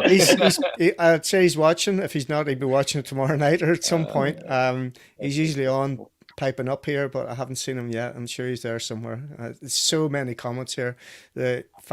Thanks a million. We'll get back to those in a minute, guys. I need to check in with the Barry situation. How's the tea meter going? Do we need to get the kettle on again? It's a small bit dry now. I will throw the kettle on. It's just there in front of me, but I think you should be able to. You'll still be able to hear me. I'm plugged in, so you can hear me. I'm not drinking tea. I know what you're drinking. That's why the camera goes off every so often. Exactly. Get the snack in and get a little sip of something. I'm on duck oil, as my mum used to call it. Duck oil, all right. I did try the wine once. I'll have to give a plug. To be fair, Barry's they send me out every couple of months a kind of a care package. So look, box of 200 there came last week. That's fantastic. It's a proper care package, that is. Yeah. You mentioned Mexico. As soon as he's making a cup of tea, I don't ever remember having a conversation about Mexico, Paul, and it's just the maddest thing, because I think before the stage, tell you what, we'll mute Mr. Breen here. I mute myself here. All right, okay. So we don't have to get the tea going. Yeah, because I remember Chris being interviewed before that, and he said, "El Brinco jump isn't the problem; it's the dip in the road on the corner after it." And he was interviewed just before. It might have been the first run of it or whatever. Yeah, talk us through it. I've never spoke about it really, Trevor. I don't have words what happened. We had a good lead, and you obviously said the big jump before it is where all the spectator points are, and obviously we left the road, and it's a compression. But again, that could be back to when we opened the Citroen C3 days. That might come out and bit of truth out of that. But I was in the field before I knew we were in the field. I hadn't a clue. I just called them. I remember it was 5 right Titans over bad bump and dip, and we just ended up in the field. And I was in shock, but I obviously had the phrase I said that I didn't even remember saying until I was told afterwards. But we went around the car park, and I don't know how long, but I remember seeing the hole in the ditch. And would you believe it? So just clarify here for those people who haven't seen it, there will be people. So it wasn't just a field; it was a car park in a field. A car park, and we clipped a Volkswagen Passat. And if he'd probably jocked it into reverse and parked another foot further back, we were out of the rally. If he parked a foot in the wrong way, and we just glanced off him into the field. And to be fair, we went around the car park, and I saw a gap in the ditch, and Chris went straight for it, and went up through it with the front left and puncher, and got to the finish the stage. And Chris said, "Are we okay?" And I goes, "I couldn't. You don't know how long you're in the field.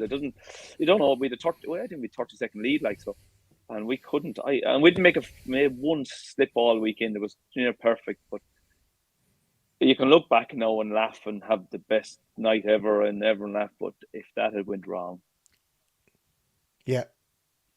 And we went from like it went one way or the other after that. We went to Mexico. We obviously went to Corsica, and we were leading comfortably, and the engine blew up.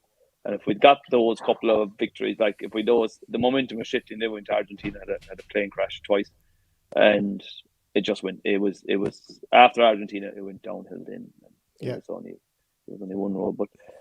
As I said, there'll be memories. I have the cowboy boots, and I have the big bottle of champagne, the big bottle of Corona, a big bottle of Corona drink, and I'll always remember it, and people will always remember it. And it was heart stopping for a while, and a lot of people were look like Chris. I had a lot of bad luck, but he gained all his luck that split second.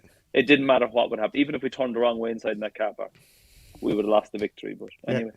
I wonder did the guy get any sort of a premium when he sold his Passat on? Oh, we signed the car and everything. Chris signed the whole thing from the following year, and his car was his pride and joy. And we've actually modelled cars with the Passat there as well and all that. So, but look, it's part of history now, and I probably won't look back on it till later times when you look back at your career and look back at the results and say. But at the moment, it's still relevant. So I don't think of it as a moment in my rallying career. Yeah, got you. So you got the tea sorted then? Yeah, all good. Good vibes. Yeah. There was as much talk about tea as there was about you signed for Ford, wasn't it? It just overtook the whole thing. It wasn't even your tea. It wasn't you that made the tea. No, it wasn't. No, it was a lad that was working there, and yeah, I got awful slacking about the because he put the what did he put the tea bag, put the milk in with the tea bag still in it or something like that. I think, which I It no, still wasn't good. that's absolutely no, not the way to do it. So yeah, it's I got a lot of slack and a lot of abuse about that I didn't know how to make a cup of tea. But no, I can tell you, I know exactly how to make it, and it's not the way it was not the way it was made in the video. Definitely not. But Right. yeah. Let's talk then about the prep for 2022 then. So how much time have you had in the car, roughly?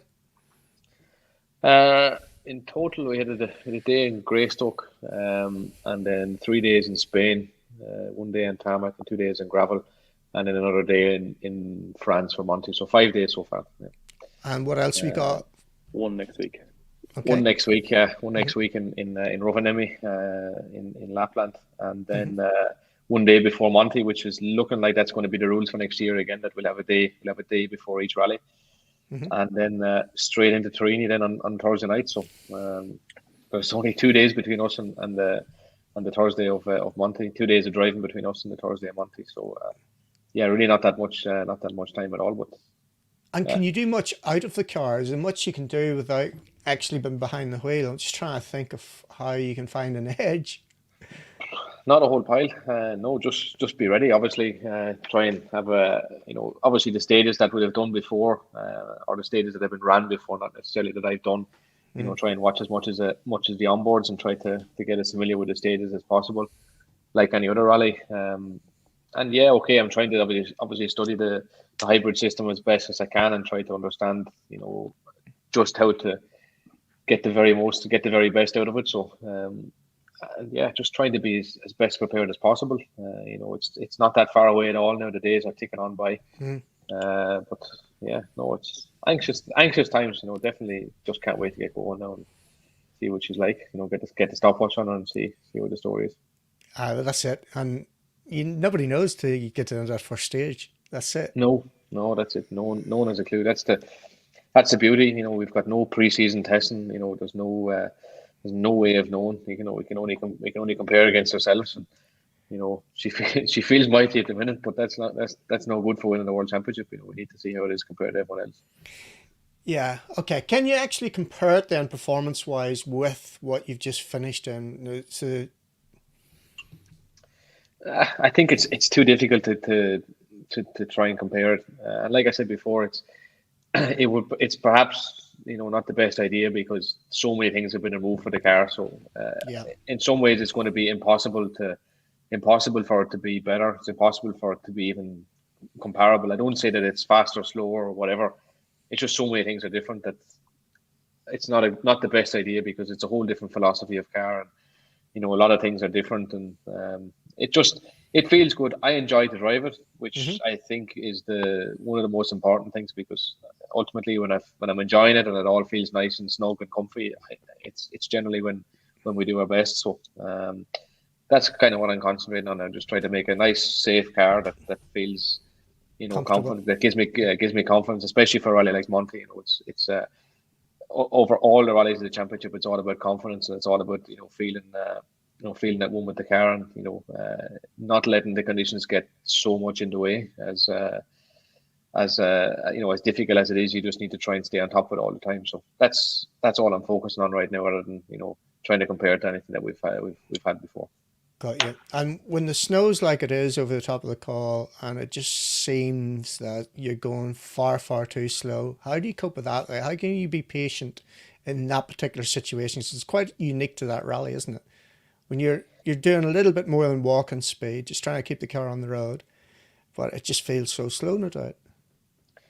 Yeah, it's not a nice feeling. Yeah, you have the famous phrase. It'll be the same for everyone, but when you're in that car and you can just see the seconds, tick-tocking away in the background, it's not easy sometimes, and you do become a little bit frustrated, and you just want to get moving. But that's what Monte's all about. It's about knowing when to hold and knowing when to run. That's really the key of it, and it's what makes the rally so special. And obviously, it's nice to have tricky conditions sometimes, but I'd like this year if we got some bit of a less tricky Monty and get ourselves all bedded into the whole thing rather than been thrown in at the deep end with all this new stuff and then a tricky, icy, snowy Monty on top of it as well. But yeah, it's a bit of a beast, Monty. You just won't know till you get there, and we'll have to take whatever we get. Yeah, it's a strange one, Monty, isn't it? You take out the two Sebs, then you got the like of Walter Royal, won it 3 years in a row, three different cars.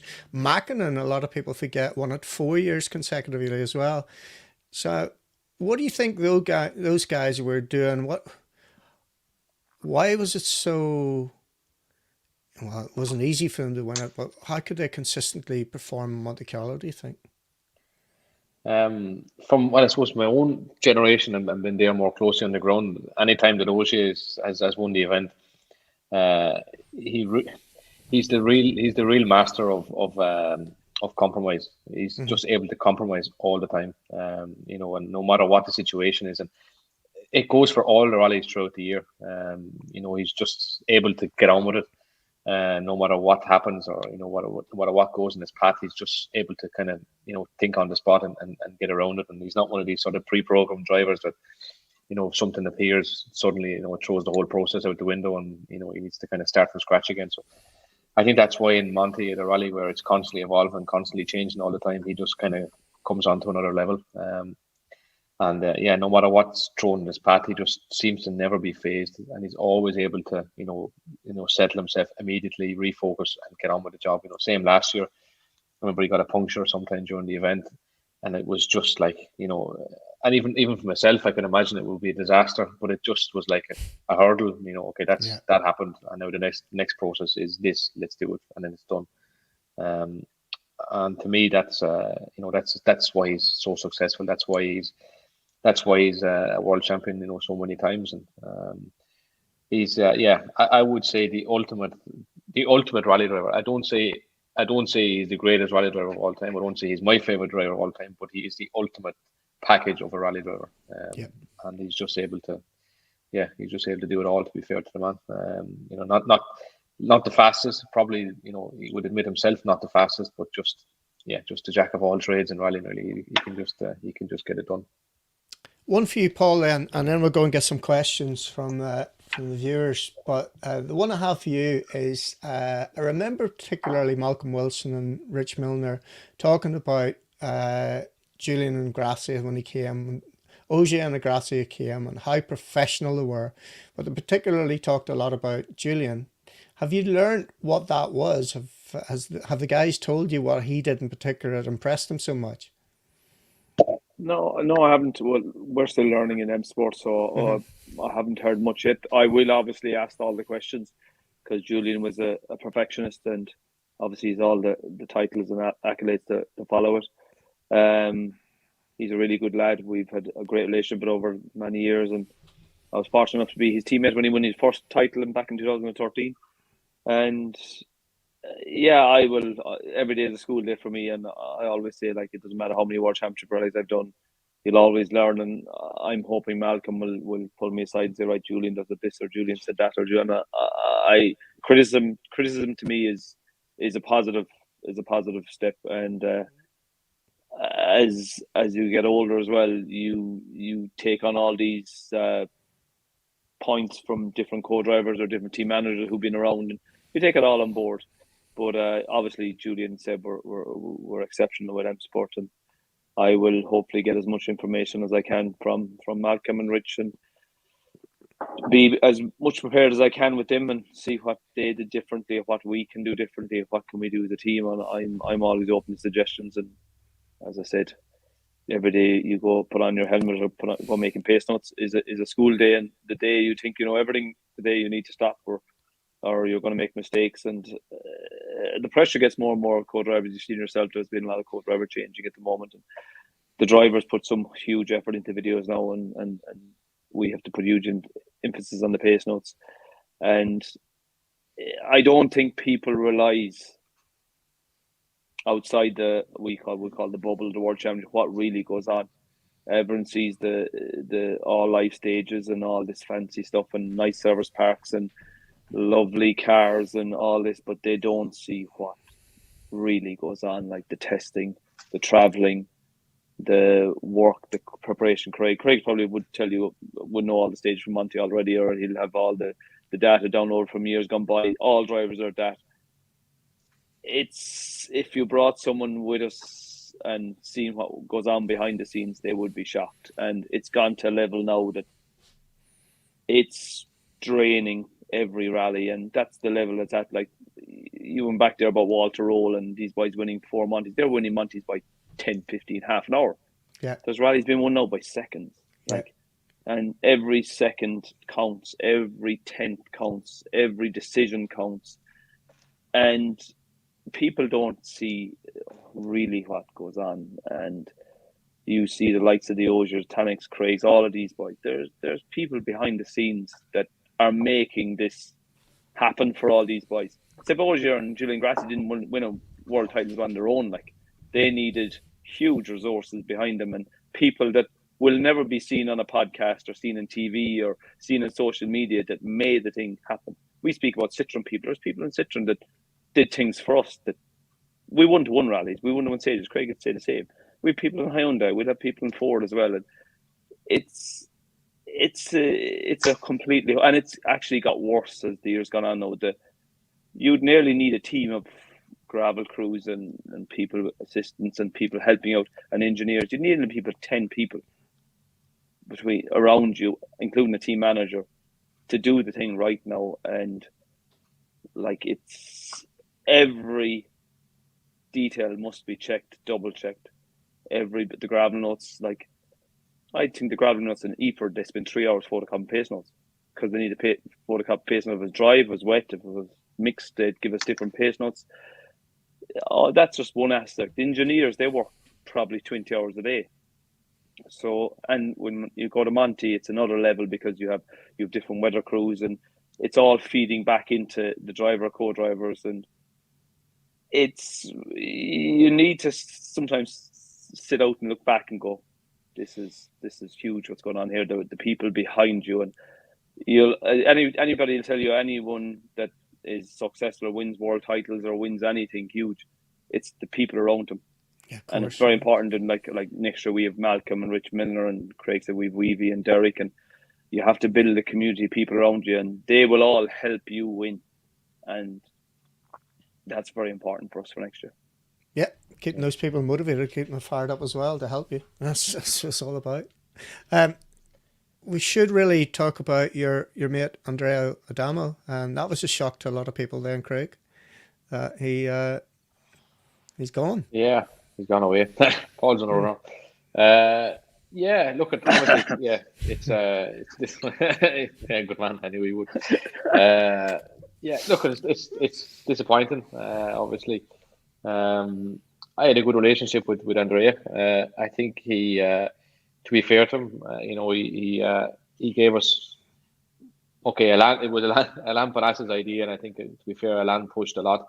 But at the end of the day, Andrea made the call and gave us the opportunity to put us into the car for Finland at the start. So for that, we have to be thankful.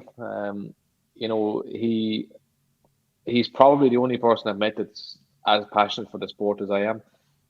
Probably even a little bit more eccentric than I am in some ways. We had many battles about silly little things and results and stuff and statistics over the years. And the last fight I had with him was, he reckoned that, people can write in for this, he reckoned that a 0-1 Focus World Rally car didn't have a joystick. He reckoned that it had a sequential lever, and he's absolutely wrong. But I'm 90% sure it was Chris that actually designed it. It was on a joystick with a small little red button on the top. Yeah. But things like that, and he could just send on random messages. This is outside of and I think it's best if we talk about the moments outside of the rallies, because they were sometimes a little bit more difficult. But he's an incredibly passionate man, for the sport. I do think that he brought, he did bring a lot of positive about him. He did bring the team to 2 manufacturers world titles. So we have to be very thankful for the job that he did with that. Like I said, thankful for myself and Paul, that we managed to get our opportunities there. It was difficult to, listen a couple of times where we had to be, like Ypres, for example, in Estonia as well. Estonia, we should have actually finished a place down, but the whole thing kind of unraveled itself at the end. We did manage to keep our place, but there was a lot of times where we had to hold our powder dry and slow down a bit and do bits and pieces, and then the dealings were a little bit more tougher, and some Yeah. choice words I suppose were made the odd time. But Yeah. yeah, no, it'll be a character that's definitely missed out of the World Championship. He's definitely left his mark. God bless him. Indeed. Question. Ask them if they've got any old VHS tapes in the loft. That's some VHS rallies. He sent me a message on Twitter or whatever. Right, you must have a load of them. I do, yeah. I was very lucky that obviously the people know that Frank Maher was my idol when I was a young fella and still is today. And Ronnie, his wife was going through a lot of the collection and gave a lot of the DVD, a lot of the videos was VHS stuff to Tom Gann, and I got a lot of the videos off of Tom then. So they're back at home in Ireland. There's some incredibly rare stuff there. That's probably worth a lot of money actually. There's the last time I checked on it, and I must get them converted to DVD because I reckon the Must is going to get at them. But there's actually um, some amateur film from like Thousand Lakes, 84, 85, 86, like non-TV stuff. It was just amateur footage at different locations and stuff like that. And I put on one or two of them to watch sometime, and they're absolutely amazing. It's footage that you would never have seen before. Just some local guy had filmed it, but with proper equipment. So yeah, I've got a lot of stuff there. I was brought up in the national championship back at home. That was kind of my I was going to say high school. My play school and primary school was the Chorus Fire Championship as it was back then. And my mother used to always go around and film everything. To be fair, back then, so all those tapes are there. She filmed, God bless her, every single stage we went to. She had the handy cam out and filmed everything. So they're all there as well. What about the stage around your back garden? That one as well. Yeah. That was more important. That was the biggest highlight of the year. I think you should describe that to our viewers. That definitely is an interesting one. I think I heard this before on the podcast you did with Beck, some WRC backstories. Yeah, I had a little pedal, like a pedal go-kart when I was younger. This is nigh on, 25 years ago, more than 25 years ago. And I had one, and it was my childhood best friend was Kevin Purcell. His brother Andrew was my dad's co-driver, and a very accomplished driver himself.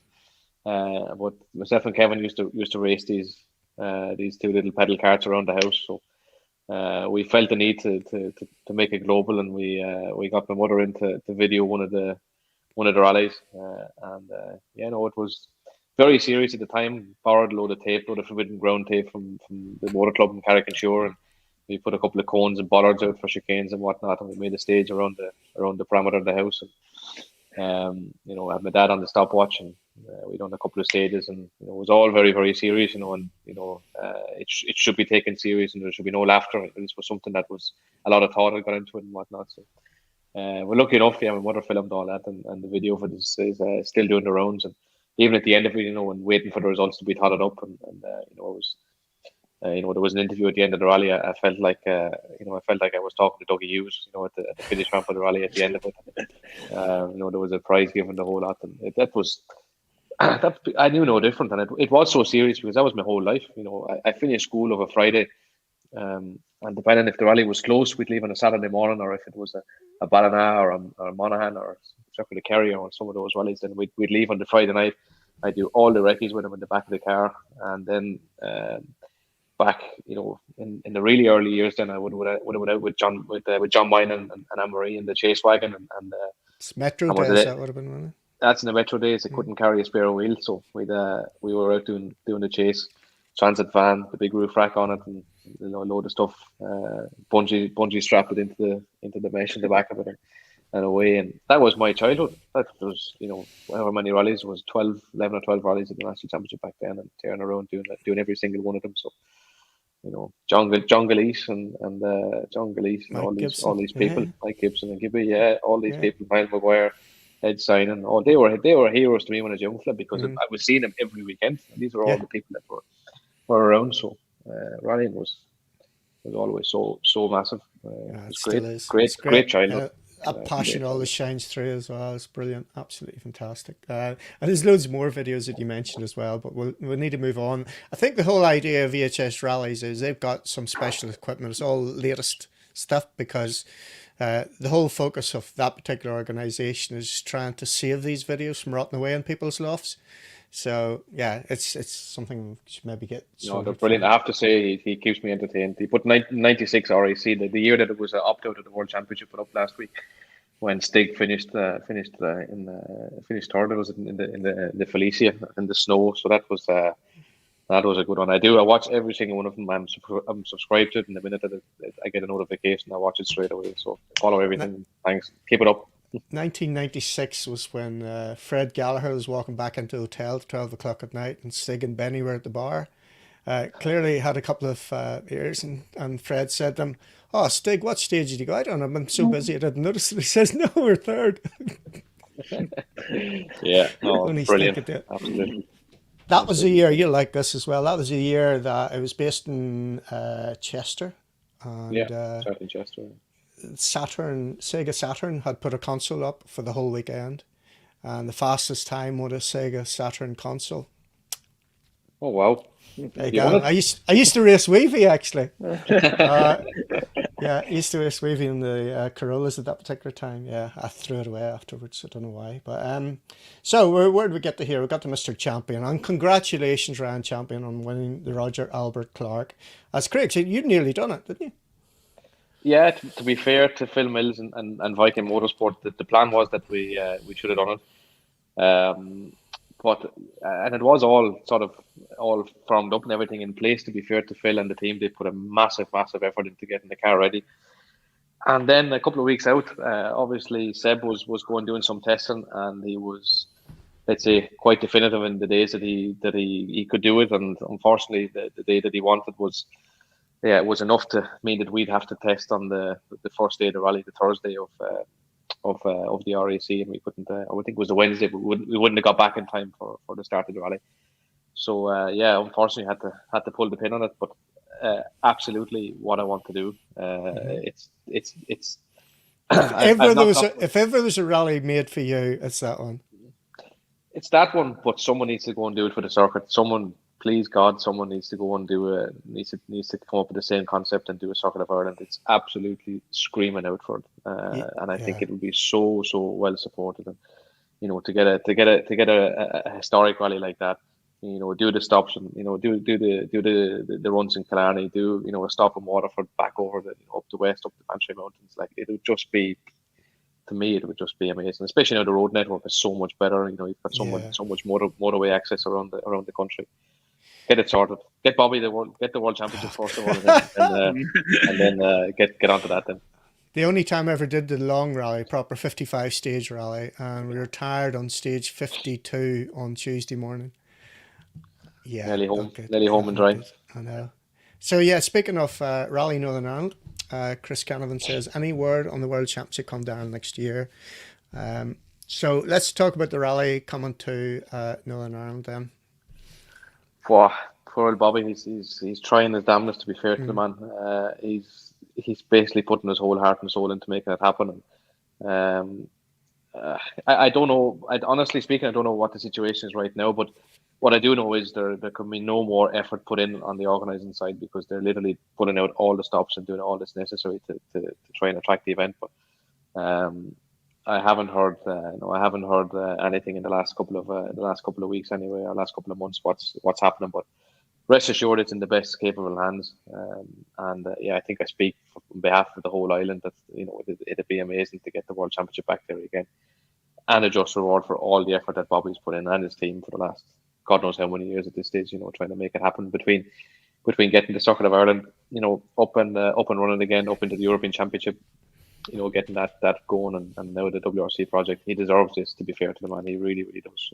But you've been a big supporter of it as well over the years, and you continue to do that, and you've done most of the rallies as well that Bobby's been involved in. And Paul, I remember in previous shows we talked about, and you said, if we leave the service park and we turn left or right, it doesn't matter, as long as I'm doing a rally on the island of Ireland.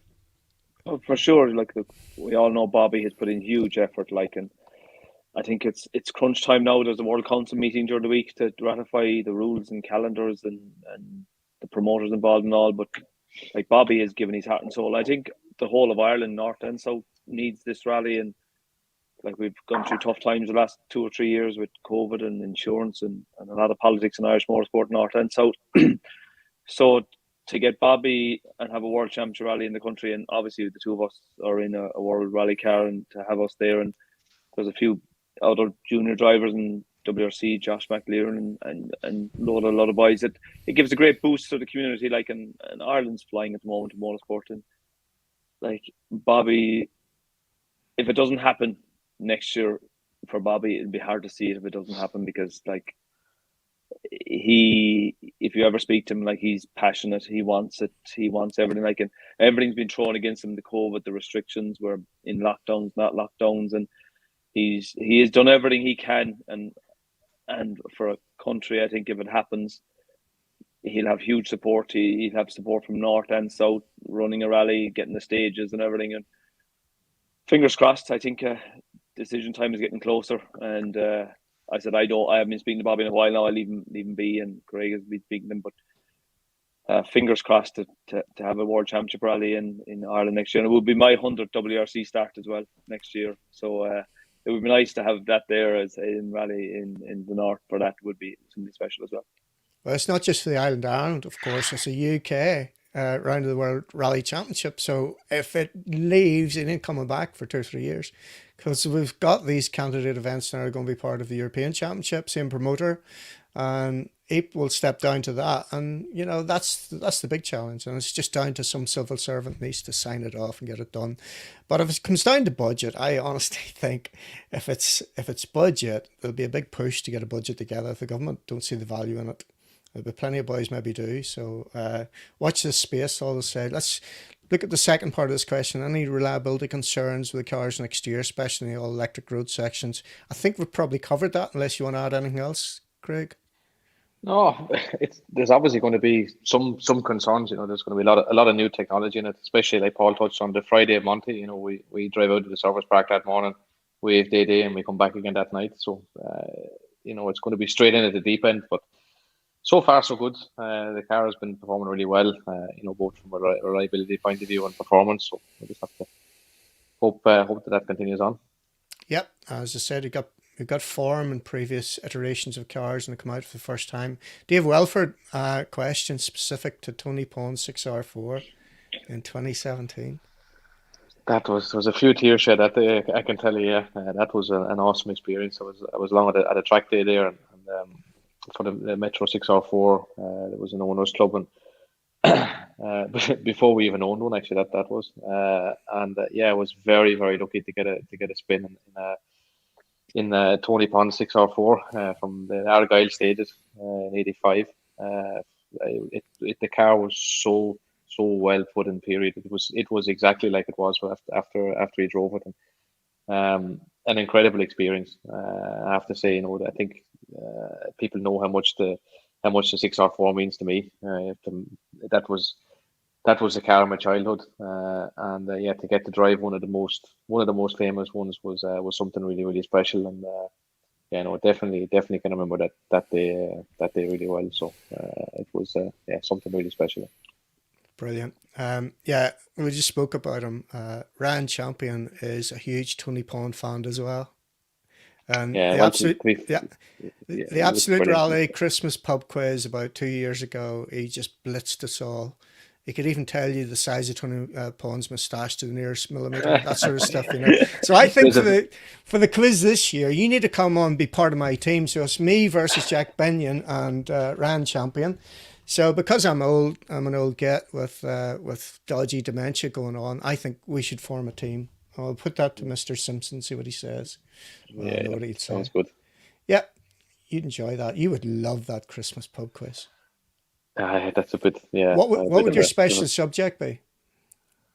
Oh God, National rally. I was going to say national championship. The national championship from when was I born? I was up my feet. 94, 95 until 2000 when Dad stopped. 2008. Yeah. So that period, I'd be fairly good on that. I dare say there's probably no one else that's been to more of those national championship rallies than I've been. As long as the answer's always Red Breen, then we'd be fine. That's it. That's it. Yeah. Okay. Let's go now. Sean Moyle, thanks, Sean, for the comment. And Jackie's watching, Rodney's watching. Let's see if I can find a question. Robert Lawson asked about Andrea. We've done that one. Dance Farrell's watching. Gavin 11. Hello from Cork. Awesome show. Thanks for that, Jared. Kieran Coyle just says top man. So happy Christmas. Congratulations, lads, on winning at Historic. It's probably one of the best historic events worldwide. Great crowds, rally in Ireland as well. You guys are great ambassadors, I think that is, for Irish rally. And thanks for that, Gary. Rory Candy, I was talking to him on the Monday after the rally, and he says, if you ever do just one more rally, it has to be the Killarney Historic. Forget about everything else. That's the one you want to go to. So I might do a recce next year and then think about a comeback afterwards. You know, I came back quite recently. Did you hear? With Mr. Champion on the track road rally. I didn't go far.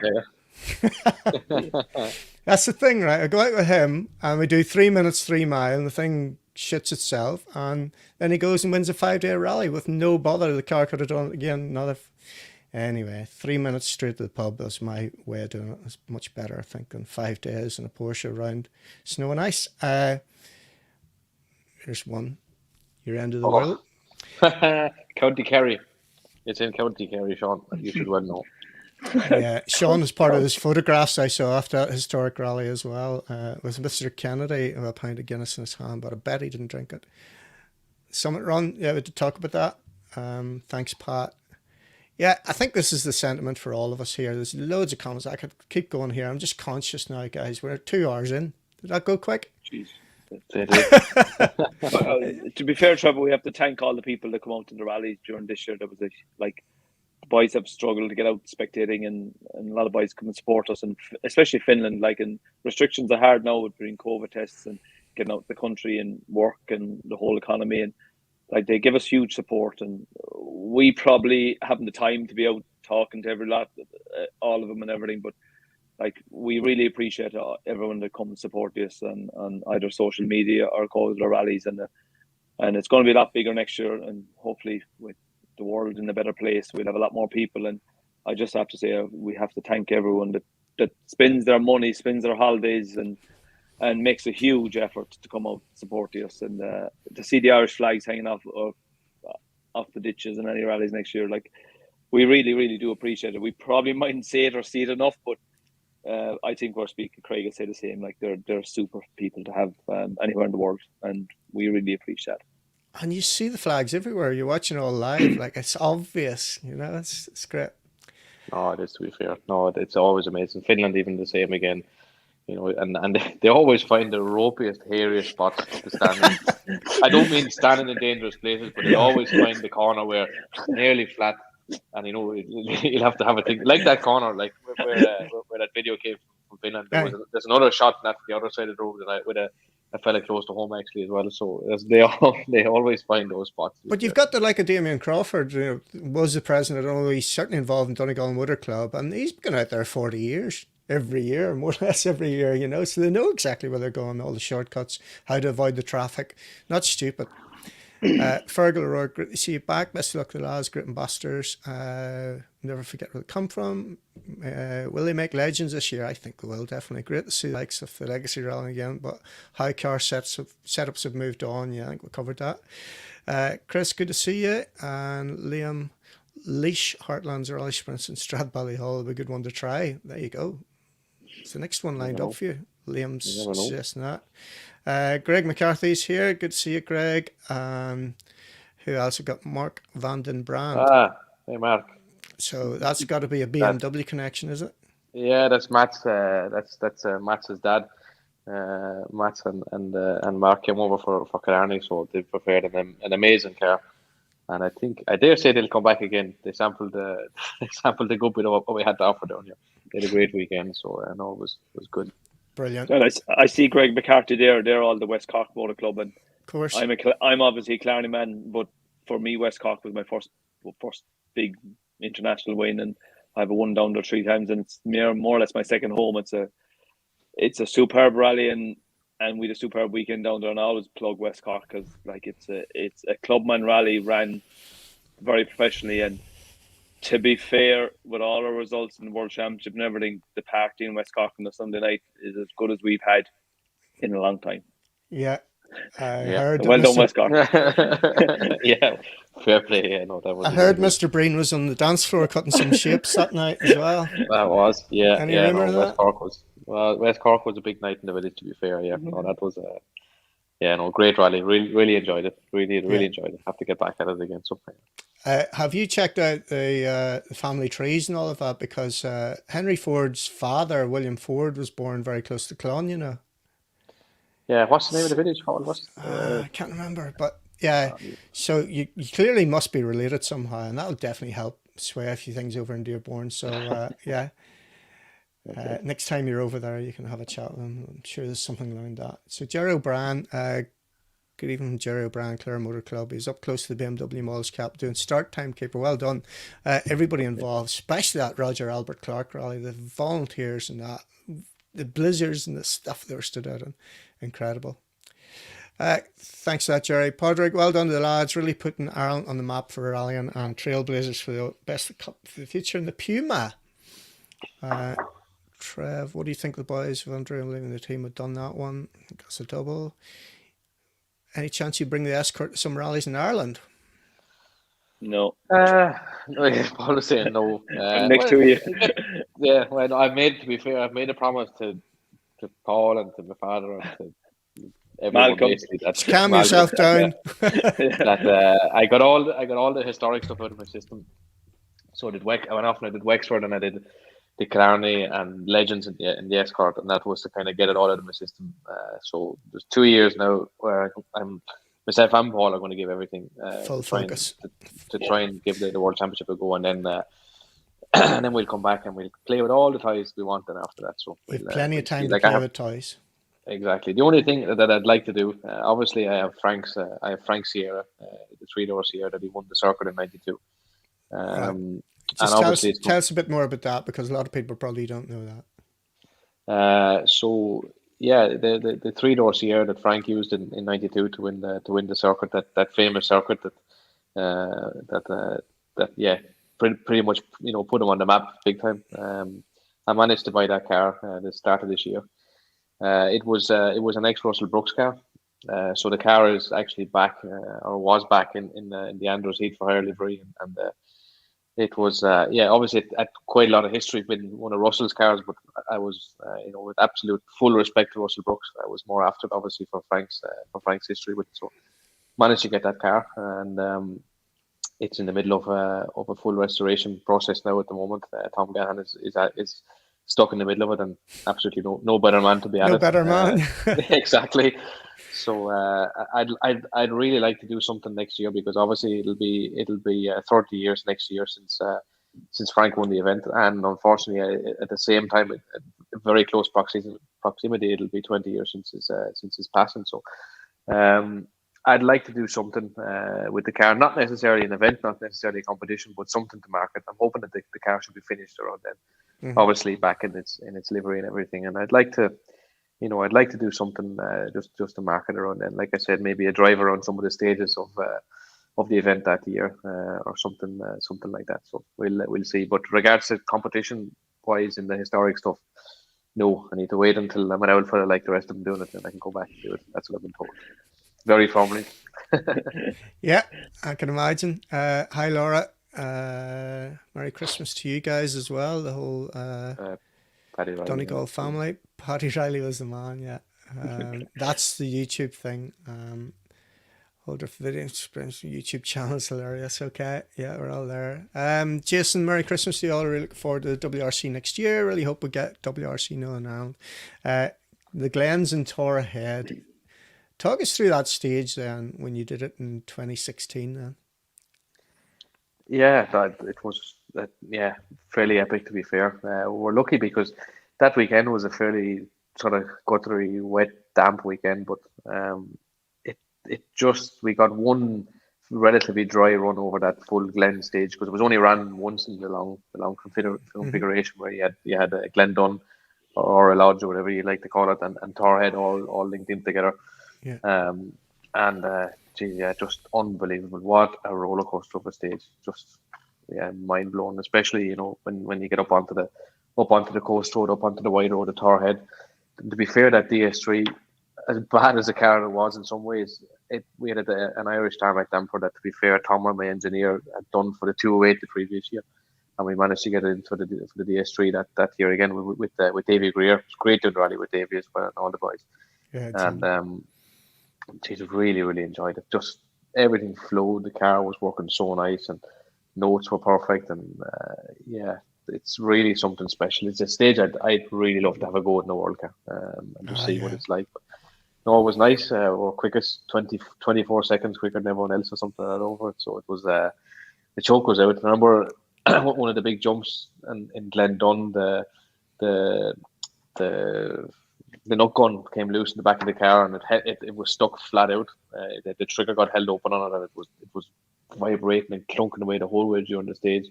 I could hear it was kind of off-putting the odd time, but no, brilliant run. Really enjoyed it. And yeah, unfortunately, we didn't get a full run at it the second time. We only did Glendon, and it was absolutely bucketing out of the heavens with running water the second time on it. So not quite as nice. But that one dry run that we got over was absolutely spectacular. Yeah, no, really enjoyed it. Love to have another go at it. Yeah.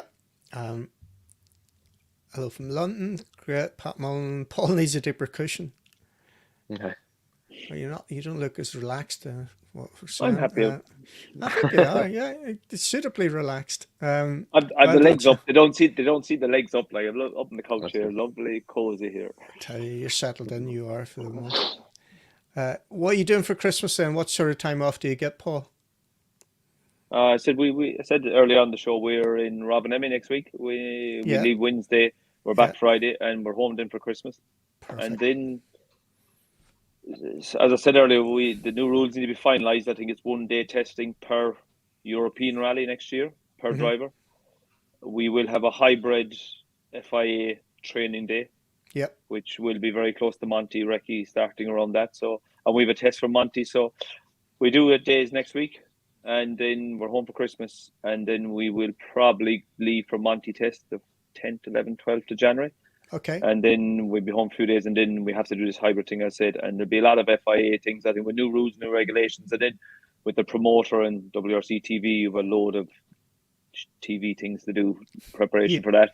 And you've the entries close to Monte next Friday, so you have Rally Guide 2 next Friday, and then you'll have the route is confirmed and finalised, and the preparation starts for Monte. Then you'll have the road books into December as well. So, but you have bar next week, we're looking off. We've 1 day testing and at a time, and just chill out for Christmas and enjoy home time and family time, and obviously do a bit of training, keep fit, and try and keep the sharpness ready for Monte in January, and be in the best position physically, mentally, for the 15th, 16th of January when Recce starts in Monte on the Monday. Brilliant. And Craig, are you in Italy or in Ireland for Christmas? I'll be in Italy. Go back to Andorra if I can in the meantime as well for a little bit. But no, I'll spend Christmas here. Lucky enough, I have my folks coming over at the end of this week for a few days. And my sister, she's moved back from Australia now. Kelly, that's brilliant. Yeah, Kelly. You got a baby now to look after as well. Yeah, little Bobby, is there as well. So his first Christmas. So no, it'll be nice. And they're coming for a couple of days the weekend. I'm looking forward to that. Just recharge the batteries a little bit, and then straight back into it. Then there's a fair bit of work to be done before Monte, but it's great. It's all I've ever wished for. So Christmas came early, definitely. I know, right? So Johnny O'Shea wants you in the back of the Puma, Paul. You up for that? No, I wish I could. I'd love to be in the back of the Puma, but unfortunately I'm not. No, I have to sit where I'm told. Yeah, Sheila and Rob McDonald watching us always. Happy New Year. How are you doing? Yeah. What percentage of the full rally will be running batteries? Pat is asking. We don't know. I don't. Yeah, it's difficult to Yeah. We don't know. It's a grey area. Yeah, grey area. Well, that'll all come out in the washing. John Armstrong reckons is a great insight. He done well this year, didn't He did, to be fair to him. Robbed of it, to be fair. At the end, I think he was on for getting the championship. To be fair, there's been quite a few of the lads from back home have been doing really good in the championship, the junior championship since we managed to win it. And I really thought that John was gonna get it this year. And I think, to be fair, on pace alone, he probably had it, but just a bit of bad luck robbed it on him on the end of the year. But pity, a great talent, a really big talent. Yeah, he'd be back at something. Yeah, fair play to Bahari though. He seemed to keep it together for considering his age. Like that guy's got a decent future, I think, doesn't he? Yeah. To be fair to him, he done really well. He looks, I don't know what age he is, but he looks incredibly young. He's 20. 20, is he? Yeah. He's got it all ahead of him. I wanted it. I was Keep an eye on 21 when I won it. Yeah. There you go. My God. There's a bit of dodgy driving going on here from Dave McNeil. He's in the passenger seat. I'm sure he's in the passenger seat. So Graham Henderson, will Recce cars be his current regs too? Not sure what that means. Same Recce cars. Same Recce cars, cool. Great to have the show back. All the best to Craig and Paul here. Thanks, Christopher. Ask Craig how he's finding the pace in the virtual RBA Pro Irish Tarmac Group N Championship. It's a bit of a mouthful there. That's another thing on the sim that I try to have a go at it every so often, unsuccessfully. I end up making a ball of it. I'm very quick for a small space of time, and then lose patience with it and make a ball of it. So that's Richard Burns Rally. Yeah, Richard Burns Rally. Yeah. There's a guy. I remember doing that originally, but I sort of got out of it a bit as well. So it's different. That's brilliant. 2004, I bought my first copy of it, and it's still brilliant. That'll tell you how long it's going on the Richard Burns Rally. Yeah, Mark Johnson's a demon on Richard Burns Rally, and he's got the sim set up as well. This is Alan Johnson's son. You remember Alan? Yeah. He's a demon. He's usually watching as well. Will the hybrid regen mean less spectacular sideways drive? And doesn't sound like it to me. No. No. Just hope that the promoter doesn't see it, but no, it'll be spectacular, really spectacular. Of course it will. Cheers for explaining more about the EV, and will the weight of the car be an issue? Great question there. It's not much heavier, I suppose. I reckon Pat must be an old spy with Toyota or something. He's trying to get every bit of detail there. See? No, it won't be. No, it won't be. It won't be this, No. Okay. Jenny's saying hello, and Derek Smith, the co-driving legend that he is, had a Conor Falvey. Not sure what that means. Do you know what that means? Conor will be a neighbour of mine. All right, okay. So you're just saying low value then. It's Robert Delaney, they're mental fast in Finland. Yeah, mental fast. That's a good description. The Summit Run 2022. Could you handle the calmness of it, do you think? What's the Summit Run? Out of all ignorance. I'm not sure. I don't understand that one either. All right, the alcohol might be kicking at this stage, in fairness. Some of these boys, I might be upsetting somebody there. James, can you ask Craig, will there be WRC Ireland? Well, we've talked about that. Is she back to Legends of the WRC? So Mark wants to know where to get a T-shirt. Jeez, I don't know. That's old now. Like I said, I've used this as a pajamas now at this stage. But your boy Barry McLennan, it was him that gave it to me, so I'm sure he'll be able to sort you out for it. Yeah, there's loads of this, guys. Everybody wishing you the very best. Happy Christmas, prosper year. So the rugby boys are happy. Big Robbie be happy at Ulster won yesterday. Robbie McGirt, Richard Hogg, those boys, they're all big Ulster rugby men. Yeah, we're all hoping for that. Nearly there, I think. Without a doubt, you're now interviewing two future world champions. There we go, from Michael O'Mahony. He's been a good support to you. Absolutely, yeah, absolutely. Big. He was the reason that you all got to see that lovely M3 in Killarney. If it wasn't for him, we absolutely would not have been there. So, thank you, Michael. Yeah, and he did this book. Which copy of. Fantastic book as well. Icons of Irish Rowing. Yeah. So next time when I have a go at this rally, I might try a bit harder and get into the top 75. Jimmy McRae's wife got in ahead of me, so it's great. One day we'll get there. But thanks to the book, it's brilliant. I've had a good read of that. We'll try to get the Citroen Story exclusive. Yeah, I've got that in the diary, 2 years' time. We'll be right back here, and Paul's going to open up in 5 years' time. 5 years' time. Okay. Jesus, that's a long time. I must away. make sure I can't get any bans by the FIA or anything. It's more like trying to get into France afterwards would be the problem. That's it. That's my brother-in-law and sister saying happy birthday, or happy birthday, Merry Christmas, and best wishes. Barney Mitchell. Well, Barney, I don't know. I'm disappointed now. I thought that he was going to be taking the piss, but he's actually wrote a serious question. I'm disappointed. I think you got off quite light tonight, actually, lads. I thought this would be a bit of a hammering, but yeah. Barney, that's a very political question by Barney. Yeah. I'll send us a sign. It is normally WhatsApp. Yeah. WhatsApp, definitely, yeah. It is, yeah. Two gentlemen, those guys took time out to take a picture of my late grandmother at the last West Cork Rally Force Pass. She was a huge fan of Craig. Thank you so much, guys. Sad to see that, but yeah, no better man to look after this type. No pressure, Weavy. Yeah, it's sort of big Weavy up, and he's usually on here. I don't know what's happening tonight. Maybe he just got a bit carried away, like some of your friends, Paul, with the Grand Prix, and he could be on the wine. He could have been on. He could be on the wine. Weavy could be on the Shatnuff. He could. All right. Weavy wouldn't need the excuse of the Grand Prix, to be fair. Happy Christmas from Noel. Both of you great ambassadors. You truly are, and can't beat the Barrys. Craig, man up the Rebels. There we go. Love is great seeing. Jesus Christ, Chris, great interview tonight. I reckon lads will be forced to reckon with. I agree. Mo, tobacco, onions, and French super mix kebab and cornflakes. I don't know what you said to that one. We'll just move on swiftly.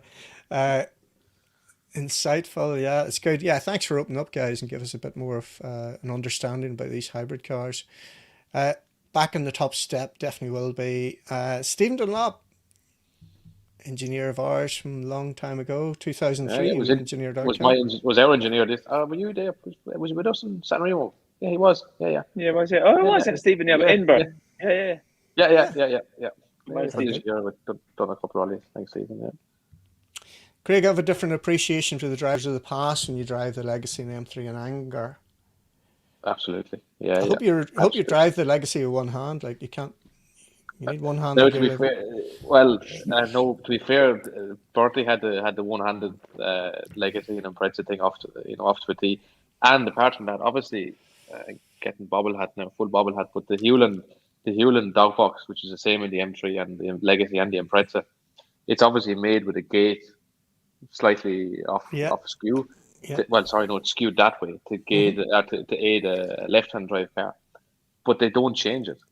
So if you ever watch a video of Bertie with his one hand, not only is he doing it with one hand, but the gate is the wrong way. It's the opposite way around, yeah. It's the wrong way around. So he has to go around. He has to go around and come back. So it's not easy to drive with one hand at all. So apart from go on. What are you going to say? I said that'd be some pub question for you now. Your Christmas party, Trevor. Which one? Pub quiz about the gearbox and a the gate and the Legacy being the wrong way around. Champion could be in trouble there. No, I don't think he would. No, fair, he has one of. Well, he knows. He had Impreza, yeah. Yeah, so. It's the same, but so it makes it even more impressive. Thanks for giving up your time. Definitely needs to drive 5S documentary. Yeah, the Netflix. Do you ever see a Netflix Formula One Drive to Survive? Do you watch that at all? I watch it. Yeah. I think it'd be brilliant in rallying, to be fair, but it wouldn't be as razzmatazz. That'd be the problem. But it'd be. I think it would open up definitely a whole new world or a whole new dimension to what actually goes on in the rallying. The Formula One, they do a lot of races, and there's a lot of gym stuff and working out and all this kind of stuff. But the rallying, there's a full week of non-stop. Not getting to bed till 11 o'clock at night, up at 5 in the morning and away again. So I think it would definitely open people's eyes up slightly. Yeah. And if they were there the Sunday after the historics, they would have got a education. Go on. Yeah, Yeah, they definitely. would have got it. Yeah, they would. Yeah. Definitely. Yeah, they would have. They would have. Yeah, a whole new world. Loads of great wishes here for you, James Jordan, there as well. Best of luck, Rosemary Walsh. Look at this, all great. I don't know if there's a bottom to this load of this. This is great. Balmscarthy, is that how you pronounce that? West Cork, all Balmscarthy, West West Cork Cork, people. They're all all West West Cork Cork men, yeah. people. Yeah, Okay, yeah. so is this a question here quickly? Very informative interest. Yeah, Sean, one of Frank's big fans as well back in the day. There was a group. To be fair, there was a group of them that were always traveling around with Frank to all the rallies. Sean being one of them. So I know all the boys are waiting for the car to be done, and I'm sure It'll be we'll amazing. all reminisce over that then. Absolutely amazing. So, how many hurry spots did you have in Finland per stage? I'd none. You want to pay attention next time you go to that bloody country. See, the man's not going to melt in there, and you're just sitting there in your big armchair. Well, you'll be nice and high. You'll be able to see over the crest this time. Brilliant. Okay. You simulator fan? Yeah. To be fair, it kept me sane during the lockdown in last year. Like this digital motorsports in back at home, plug. To be fair, they kept me going back then. They shipped out a sim to me here as well that I was actually playing before I came on tonight. But I haven't got so much time to play it, but I do love going in and hacking around on it and trying a bit of everything. It's good fun, man. How much detail do you get into your setup then? Is it? Sometimes I don't have it depends on what kind of humor I'm in. Sometimes I don't have the patience and I just go in and try and wing it. But then there's other times then you go down the rabbit hole of changing stuff and bits and pieces. But yeah, I like it. Definitely does keep me sharp. When we're all stopped competition back last year, I got really into the circuit side of it and started to do a lot of the endurance races and stuff like that. I really enjoyed it. It was good fun. Brilliant. Right, we're nearly there. I think we're nearly there now. Well done, folks. Right, any stories, guys, that you want to finish off with? You've had 2 hours, 21 minutes of stories. Yeah, I could have done another 8 hours of this. Like, I haven't even talked about anything, but it's just nuts, isn't it? The amount of things that come up and just how this sport impacts your life and the memories that you get from it. For me, the insight into what's going to happen next year, there's so much there that I didn't know about. So thanks a million for just explaining all of that to us. I think that seems to be the general vibe there with everybody. Anything you want to add, Craig, before we wrap up? Not a whole pile. Just Paul touched on it before. Just I really appreciate the support. Especially this year, it's been amazing. Even though COVID has perhaps made it difficult for people to actually be physically on the ground at the events, still between social media stuff and whatnot, the reception has been amazing, and the social media stuff as well. To touch on as well. To be fair to Sean Hassett, Sean is taking care of all of that. So all those nice fancy videos and all that kind of stuff, Sean is taking care of all that and does an absolutely amazing job. So he's a big part of keeping all the people informed as well. But looking forward to hopefully getting to meet more and more people. Hopefully, as restrictions start to lift and people can travel a bit more. Your support on the event really does spur us on. Maybe Paul doesn't, but I do see 90% of the flags. It stands out. I can see a tricolour from a fair distance away, and it does give you a buzz. When you're heading down the forest in the middle of Finland in the dark, and you can spot, if you can spot a tricolour, it does give you.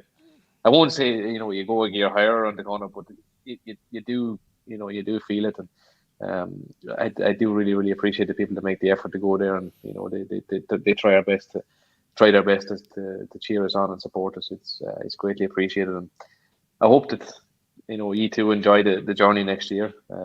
Have patience. I've not done a full season before. Some of the events I haven't done for a good couple of years, so I mightn't be, we mightn't be catching and passing all the boys in the first stage of Monte. That's not what's going to happen. But we're going to give it everything that we can. We realise that the opportunity that we've got, there's not many of them around. There's only so many positions in the World Championship of drivers getting full-time seats. It's crazy when you think about all that, perhaps hundreds and thousands of people that, take part in the sport around the world that have aspirations. We've managed to get ourselves into one of those positions. So it's time to enjoy it. And I hope that, you enjoy the journey with us as well. And let's see what happens. We'll give it our best shot. Excellent. And I think we'll leave the last word to this man. So Michael Orr saying, good to see the boys get the chance to reserve, and equally for Michael heading into Dakar, all the best for that. I still, you have to tip your hat to those guys. Paul, any ambitions to do Dakar, any rally raids either for you? No, definitely not. No, I'll stick to the co-driver now. No, the rally raids now and all these map readings. No, wouldn't be me. Would be my weakest point as a co-driver. So no, definitely not. But I think Craig touched on everything there. Look, we really appreciate all the support, and we won't leave any stone unturned next year. We'll give it 100%, and we'll fly the flag as best we can for this country and for Motorsport Ireland and for M Sport and Ford and for every rally person, young or old. We'll do our best next year, and we will give it everything. Yeah. Listen, thanks very much for giving up so much of your time. I can't believe we're in the 2.5 hours. Fair play. We're all behind you, clearly. You can see all of that for the people that are on here. This will go up on YouTube and it'll go up on Facebook as well. It'll sit there. So there's plenty of people that save it for the weekend after and sit nice and relaxed, get it on the big telly. And I wanted to do it well ahead of Christmas so people could do it and I'm not eating into your time over that particular period. So, yeah, all of that is great. If you like the show, folks, there's plenty more. This is the 23rd one. Lots of Irish rally legends in particular on there. And also the podcast, which is more of the educational piece. And at some point in the future, when the guys aren't busy, I'm sure they'll come on to help with that. So the podcast, just trying to help anybody like me and like these guys probably who didn't have the confidence in the early days, just to have a go at it. That's what we're all about with that one. And of course, Paul does a lot of work with co-drivers. I'm sure Craig offers plenty of advice to drivers on the up. So all of that you can find on the blog if you want to do that. That's it, folks. We will do more of these in January probably. It'll take a little while. A couple of ideas for them. Until then, all the very best, guys, for 2022 and 2023. You got that 2-year deal, and we'll catch up soon.